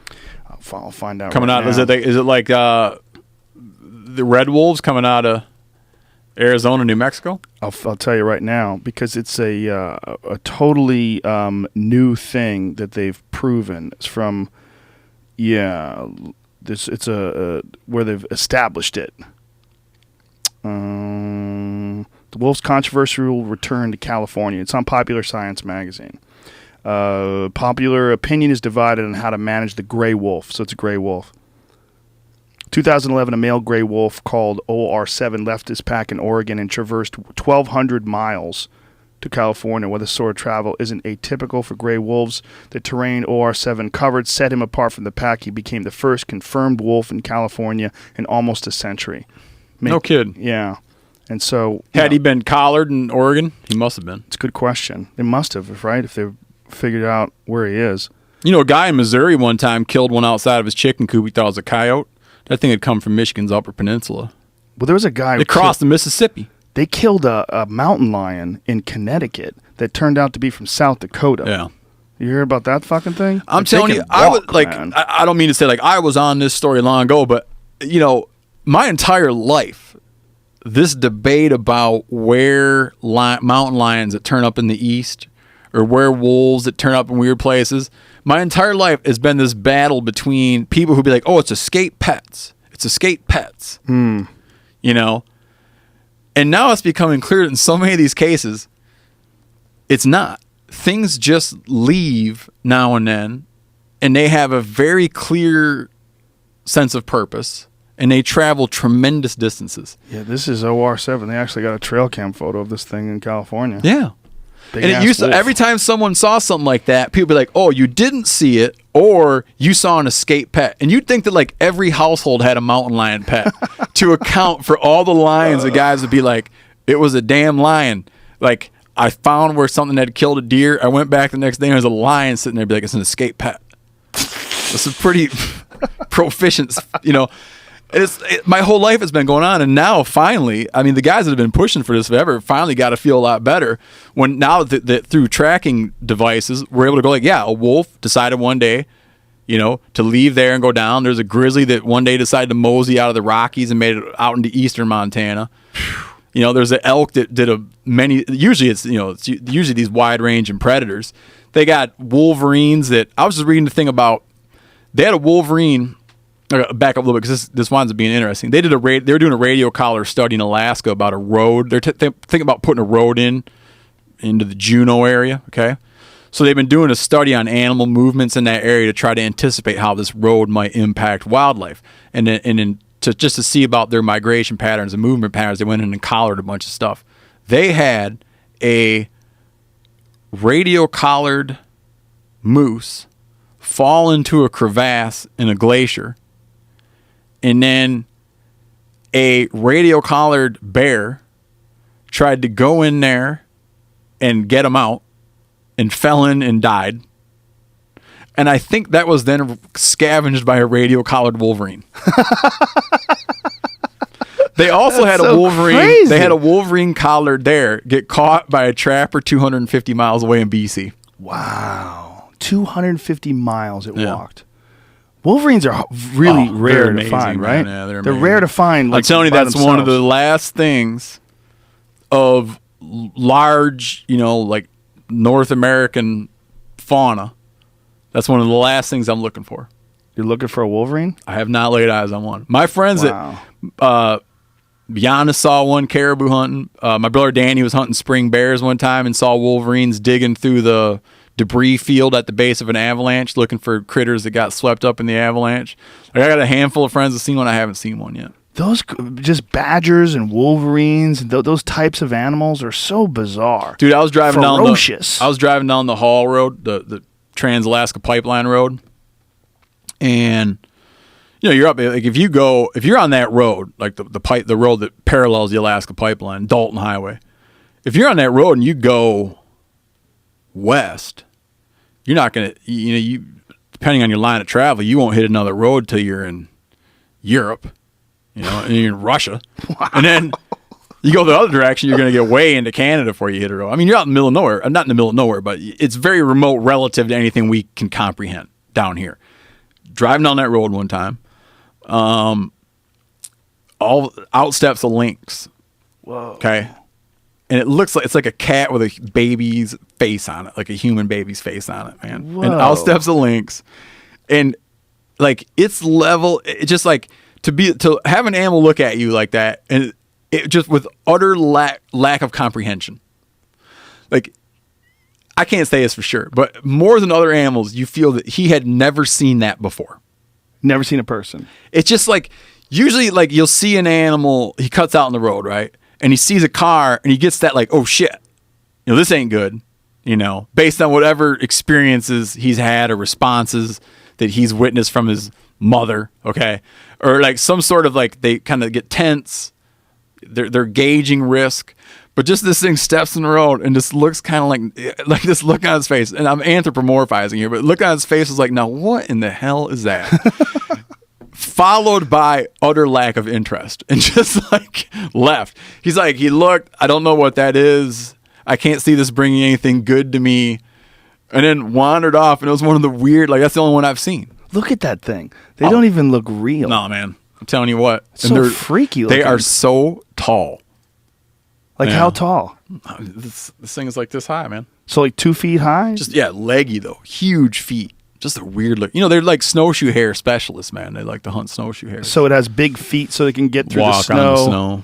Quiet hunters. Yeah, they're snowshoe hair specialists. Cameron Haynes was telling me about bears that come out of hibernation, and as they come out of hibernation is the same time where the moose are stuck in the snow, and that it's that just wet, sloppy snow, And so yeah. the moose are like plotting, and these bears come out, and they haven't eaten anything in months because they've just been hibernating. But they see these moose, and they can't help but kill them. So they just go on these rampages, killing every moose they find and just leaving their carcasses because they can't really handle meat yet. Yeah, no, I got it. But they like to have the opportunity at it. Well, their instincts. They just Because when they do come out, they'll come out and eat grass for a while, eat vegetation. But they do spend a lot of time following that. They spend a lot of time looking for what we call winter kill, just scavenging carcasses they can find, and then they hammer fawns. And that's something people used to not realize about black bears is the high rates of like fawn mortality you get from black bears on elk, moose, deer. They don't, like, it doesn't seem like they really go after the adults, like healthy adults under normal circumstances, but they really find out that black bears just turn up and hit calves and fawns in the way that no one ever thought before. They smell that placenta. It's like Yeah, a we used to dinner have bell. this idea of them as being kind of like the kindler, gentler bear, but they know these spots. They turn up in these spots before things turn up there to drop fawns. The second mountain lion or third mountain lion I saw cutting through a bunch of elk calves in a calving area. And you can just imagine how much the thing like that can clean house. Yeah. God damn. When we were bear hunting, I got to watch bears fight. We watched a fucking no-holds-barred brawl between this female bear with her 2 cubs and this male who had come into the bait. She fucking went to war, man. The bears, the babies climbed up the trees. They were way the fuck up the trees, like to the point where we were worried. One of them got real squirrely. He was like kind of like upside down on the tree. Like he was way up there. And they're really young. And the adults can't climb because they get too heavy. Yeah. And this big male had come in, and it was a big female. And first, the babies ran up the tree, and the female took off. She left, and then she just thought about it. So you know what? Fuck that. And she turned around and attacked him. Turned around and challenged him, and they both went up on their back legs, and they were just going at it, just rah, rah. And we were sitting there on the ground because Cameron's fucking nuts. He likes to hunt on the ground. He likes to bow hunt. Yeah. No tree stand. So we're just there's like a tree that's fallen, and we're set up behind this tree, and we're watching these fucking 6-7 foot brown bears going to war right in front of us. I mean, no more than 30, 40 yards away. They were duking Yeah, out. and you got to be wondering, like, in the middle of this fight, all of a sudden he comes rolling over and there's your ass sitting there. Yeah. Well, I was knocked up, man. I had an arrow knocked, and but I remember like such a little kid. One of my earliest memories is not earliest memories, but I remember being a little kid, and my dad got a phone call one night. One of his hunting buddies was sitting on a bear bait with his bow, and a sow came in with cubs and smelled them and shooed her cubs up a tree, but they went up past him in the tree, and then they started squealing and bawling up there, and she came up and mauled his legs. Whoa. Yeah, he went up in the hospiel. Fuck. Yeah. So she was small enough that she could make it up the tree. She's up enough to get at his boots. Yeah. But I mean, most though, I don't know. I've heard that some black bears get too big to climb. I don't know. I mean, they can climb pretty good. I mean, and I don't know to what extent, but I mean, your typical black bear can get itself up a tree. She went up a tree, the one that we saw. She went up a tree a little bit, but only like maybe 5 or 6 feet, where her kids went like shit. Yeah. They were 50 feet up. Yeah, I'm sure it depends a lot on the circumference of the tree and whatnot, but yeah. For sure. But grizzlies don't. I mean, when they're young, but when they get older, they can't get up that tree. Yeah, that's what they were saying. Because they had tree stands there, but he likes to hunt on the ground. But he said, if you see a grizzly, then we go up the tree stand for sure. Yeah. Yeah, there's a bunch right there. It was kind of like that. Oh, that's cute. But it was crazy to watch them duke it out, like right there in front of us. I mean, it was wild, and it went on for a while. And then he would come back, and she would chase him off again, and then finally he gave up. But then as it got darker, she took off, and then a bunch of bears came in. When it's dark, that's when it's really crazy. They start coming. Alberta's flooded with bears, man. They said that there's between, depending on who you ask, between 3 and 8 per acre. And they're dealing with 8,000 acres. No, not acre. Per square mile would be super high. Acre, yeah, per square mile. That's what I meant. And they're dealing with 8,000 square miles. So he said, there's just bears everywhere. And so the first time I got there, we sat down and we waited. I'm like, where are all these fucking bears? If there's so many bears, like you think you would see one. And then when you see one, and then you see another, and you don't hear them. That's what's crazy, because the ground is thick with leaves and pine needles and stuff. So literally, all of a sudden, there's a bear. Like, he's there. Looking at you, from 70, 80 feet away, just you didn't even see him coming. All of a sudden he appears because it's so dense. There's so many trees up there. I was calling turkeys one time and had a bear come behind me. Like predators, when you're calling turkeys in the spring, you're making hen noises to attract males, attract the toms, but predators will come to that noise. And, I had a bear come in behind me that I never heard until I heard it breathe.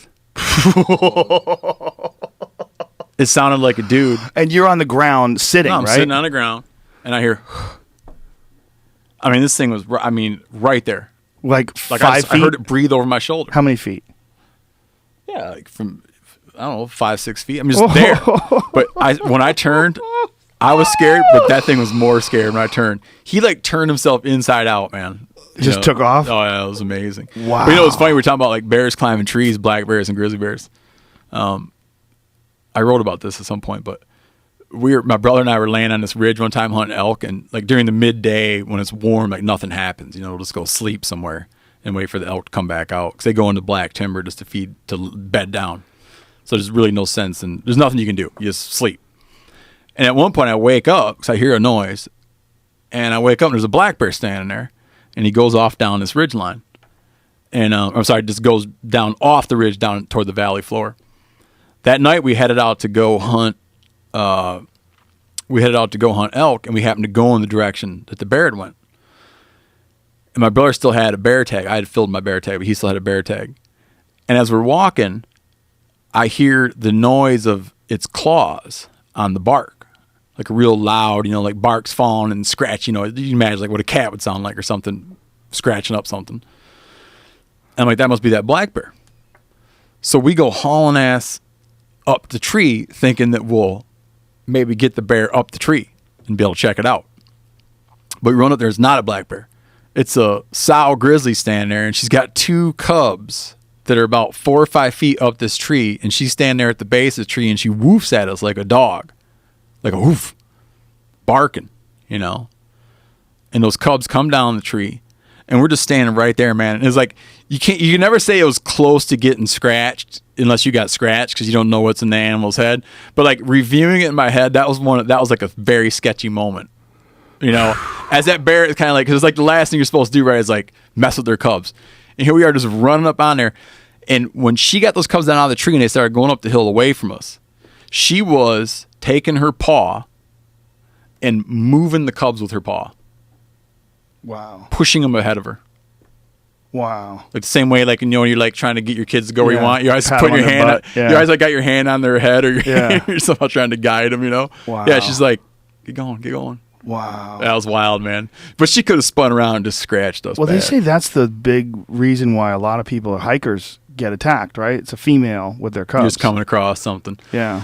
Like, this blew my mind. I just read that not a single bow hunter has been killed by a grizzly bear, while bow hunting, even though bow hunters get scratched up all the time. Like every year there's some guy getting scratched up. Not a single bow hunter has been killed by a grizzly bear in at least 20 years. Wow.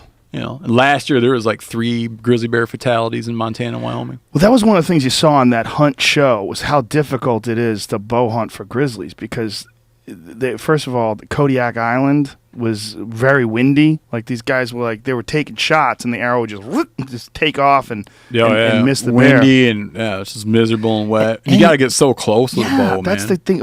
It's one thing like being a stand and waiting for a whitetail to walk underneath you, but to creep up on a fucking giant 9-foot bear that's outside, you got to get within 30, 40 yards of this thing to get an accurate shot on it. And it's windy and everything there. But now in that show, when they were doing that, this happens a lot, but I know that like shows don't show it and outdoor writers don't write about it.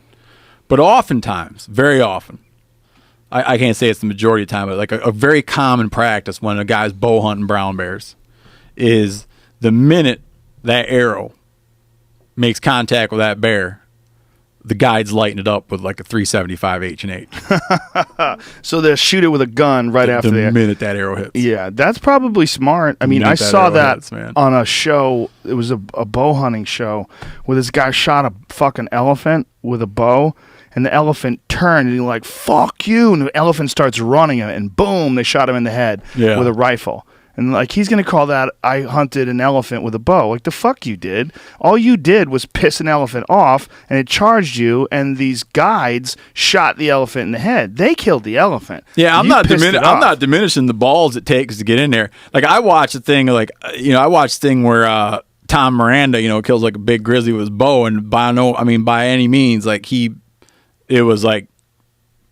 got a great hit on that bear. That bear ran and fell over. I'm not saying that's what happened. I'm just saying you hear about it so often. You talk to guides so often. And they even do it with rifles. Right. Even if a guy hits it with a rifle, he's going to start pumping lead.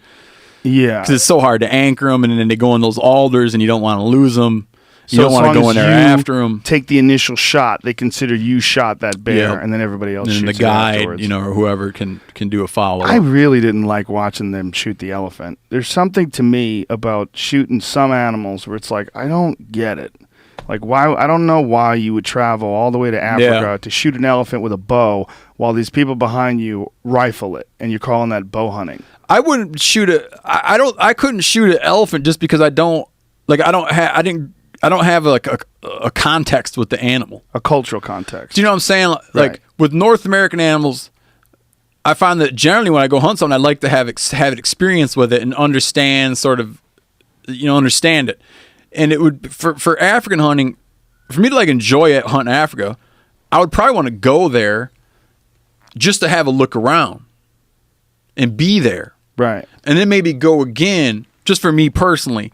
Then go again, and I might enjoy hunting more once I sort of felt like I understood the animals, or I understood I see what you're like saying. more about the biology and sort of like I just understood the area better. It would make me feel more like to what I want to have in a predator prey relationship. We're going down to film this year. We're going down to Bolivia, and we'll go out hunting with Amerindians, or go along on a hunt with Amerindians, and they go out and do meat hunts for capybara, paca. They bow fish for fish a lot.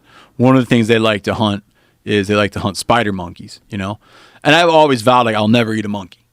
I used to always say that I'll never eat a monkey. But now I'm gonna be down there, and these guys, presumably they're gonna get a monkey. They're gonna cook it. And you gonna try it? I can't decide, man.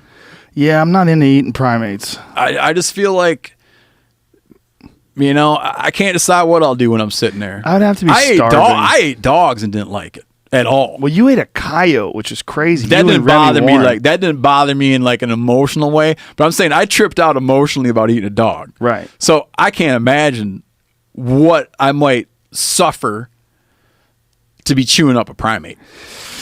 I'm not into it. And it's just like, I remember reading one time, and I was just explaining this to my brother the other day when I was talking about this conundrum I'm in, where I was reading about a guy who was describing a hunt for monkeys. And a dude and he was just observing. He was observing South American tribal hunters or Amerindians. He was observing them hunting monkeys. And a monkey got shot in the back. And the monkey with a dart. And the monkey reached around and grabbed the dart. Whoa. So that image is so burned into my head that I think, like, I don't know what I'll do, man. I'll be curious if the guys I work with, if they want to eat the monkey or not. Yeah. But there's so many weird things that you go like this though. These guys are indigenous hunters, okay? They hunt, they make their own bows, they live in the jungle, like any kind of thing. Like if you went out and surveyed 100 Americans, 100 would say, like, by all means, if anyone can justify hunting, to be these boys, right? They're hunting whether you're with them or not. So it's kind of like you look at, well, monkey's dead now. Yeah, I guess I could see that. What I couldn't see is going there with a purpose to go shoot a monkey.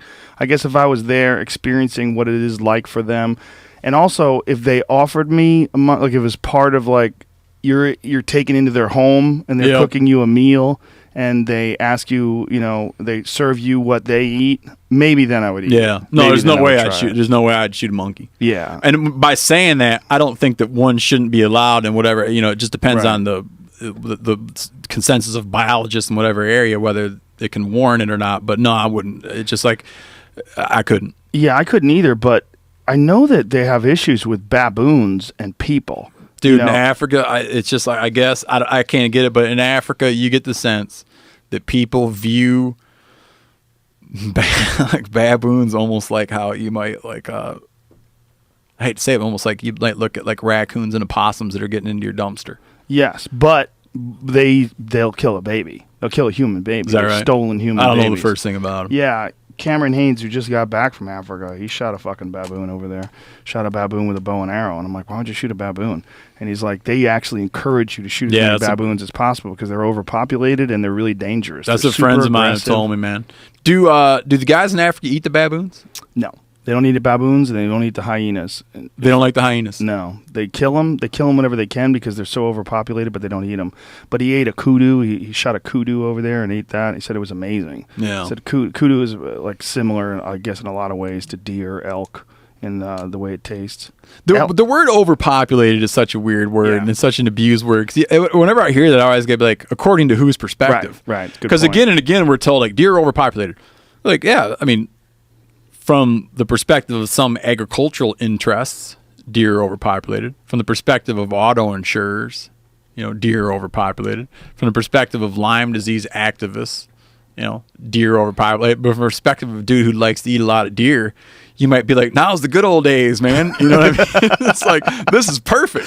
If I lived in some areas, there's some areas of Western Massachusetts that are so flooded with deer, I would definitely have one of those crazy bumpers on my truck. Yeah. They have those crazy big steel bumpers. Brush guards, yeah. man. They make them specifically for deer, too. To withstand a deer hit. Yeah, there was one of them that they, we were pulling up photos of it the other day of 18-wheelers that they have these giant ones they put over the front of their trucks because deer, are so common in a lot of these areas where they're transporting stuff. And they had one where this deer had hit it, and the guard did its job, but the fucking entire truck was just painted with blood. Because it was going 65 miles an hour, and you hit an animal, it's basically a bag of blood. It vaporizes in such a disturbing way. I recently wrote a thing about this on the MeatEater show website where I was talking about these recent controversies where someone will go and kill a African animal. Kill like a lion, post a picture of a lion.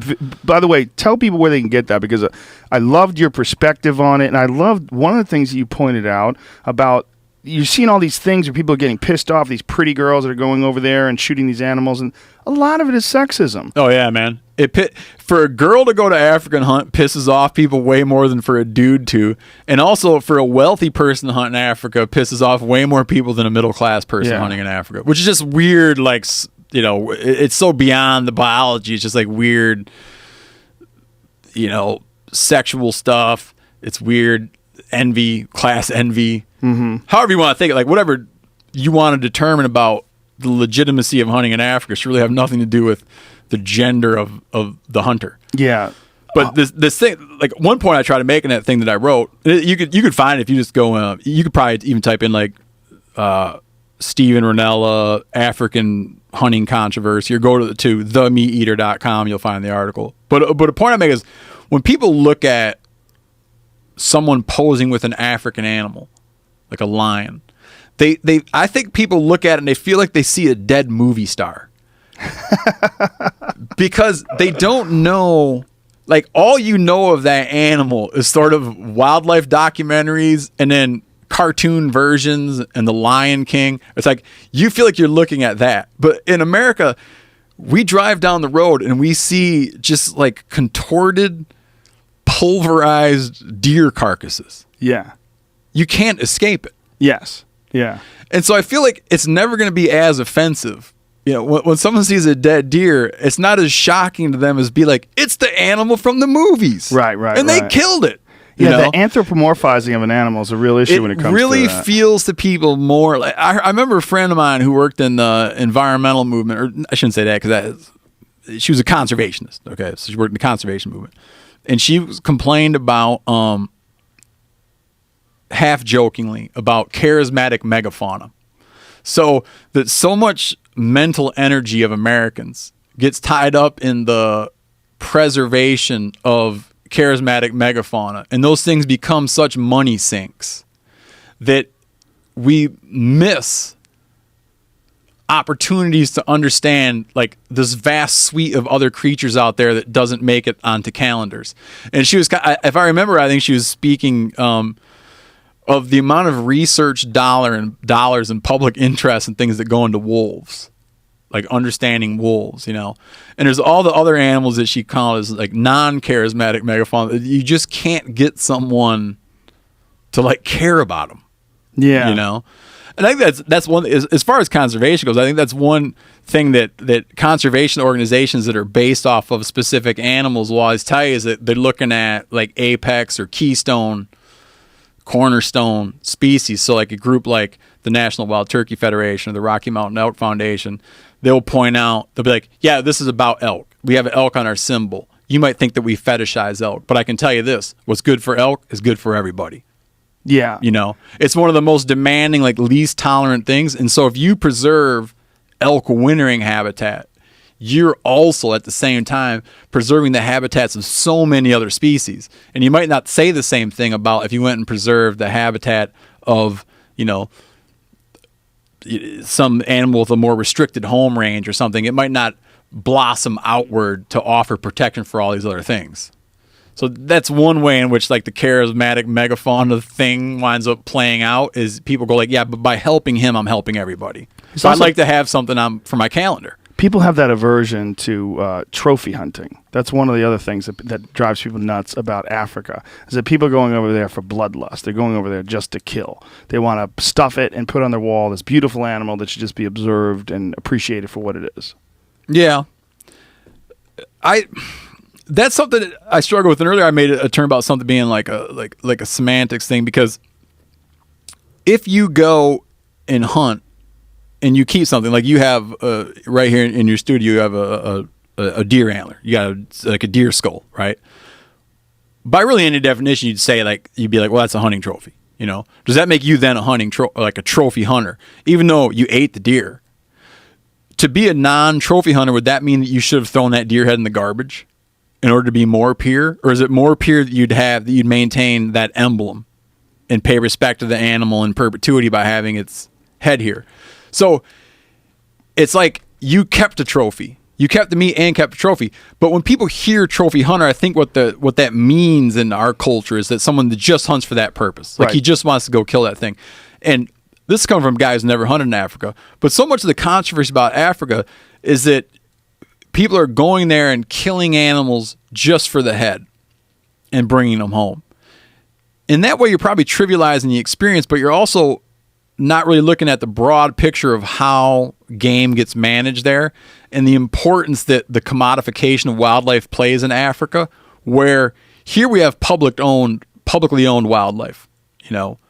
So, and we have a really stringent system where we can legally protect stuff. But in Africa, there's a great argument to be made for, if it wasn't for the value of those animals to Westerners, if it wasn't for the hunting industry, those animals wouldn't be in those places where they are. Yeah, there's way too many didn't forces, have those animals. There's way too many forces and factors that would have led to those being like ravaged ecosystems from hunting from people who are starving or who are wanting to graze livestock in those areas. And the fact that you bring in a currency and you monetize them enables people to preserve these large tracts of land and have animals on there. So you can look at, like, what is Joe Blow's motivation? Joe Blow's motivation might be he thinks it'd be sweet to have a zebra hide on his floor. And you can condemn Joe Blow for thinking that. But you really, to be fair, you have to look at the impact that money that he spent to get it has on the broader economy and on the wildlife politics of that place. So it's way more complicated than what any one individual's motivations were, you know. And it's just, I just caution people. And I'll tell you what, I've had my share of looking at pictures of guys hunting in Africa and being like, dude, you just went out and paid someone and he showed you that, and you're like, well, that's what one of those is, and shot it. I've felt that 1,000 times looking at those pictures. But it's one of those things that the more I've learned about it and spoke to people who've gone there and read about it, the more I've come to admit that, you know what's going on in Africa is vastly more complicated than what you're going to get from reading about internet controversies of people posting pictures. You really need to study up on that stuff before you condemn it, because I think you'll be kind of shocked by some of the stuff you learn. If anybody's interested in it further, we're just about out of time, but Louis Theroux has a documentary. Theroux? How do you say his name? Theroux. Louis Theroux has a documentary about African hunting camps where it kind of goes into great detail with these guys that run these camps about how these animals, they essentially wouldn't be there if it wasn't. They would be extinct. We're out of time, right? Okay. All right, dude. Your book. You got that the Buffalo book's published. Oh, no. My first book, which never had a chance in the real world, Scavenger's Guide to Haute Cuisine. It came out a long time ago, but I got the rights to it back.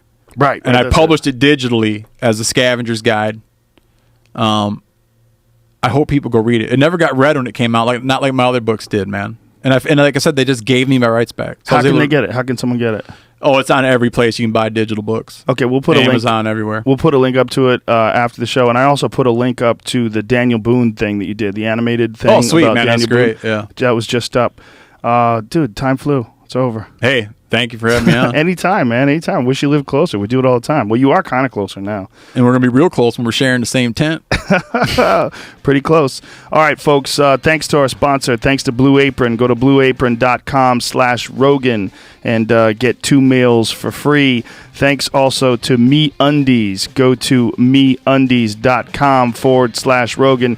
Get 20% off your first order and go to rogan.ting.com and get $25 off of any Ting device. All right, you fucks. We'll be back soon. Tomorrow, in fact. See you soon. Bye.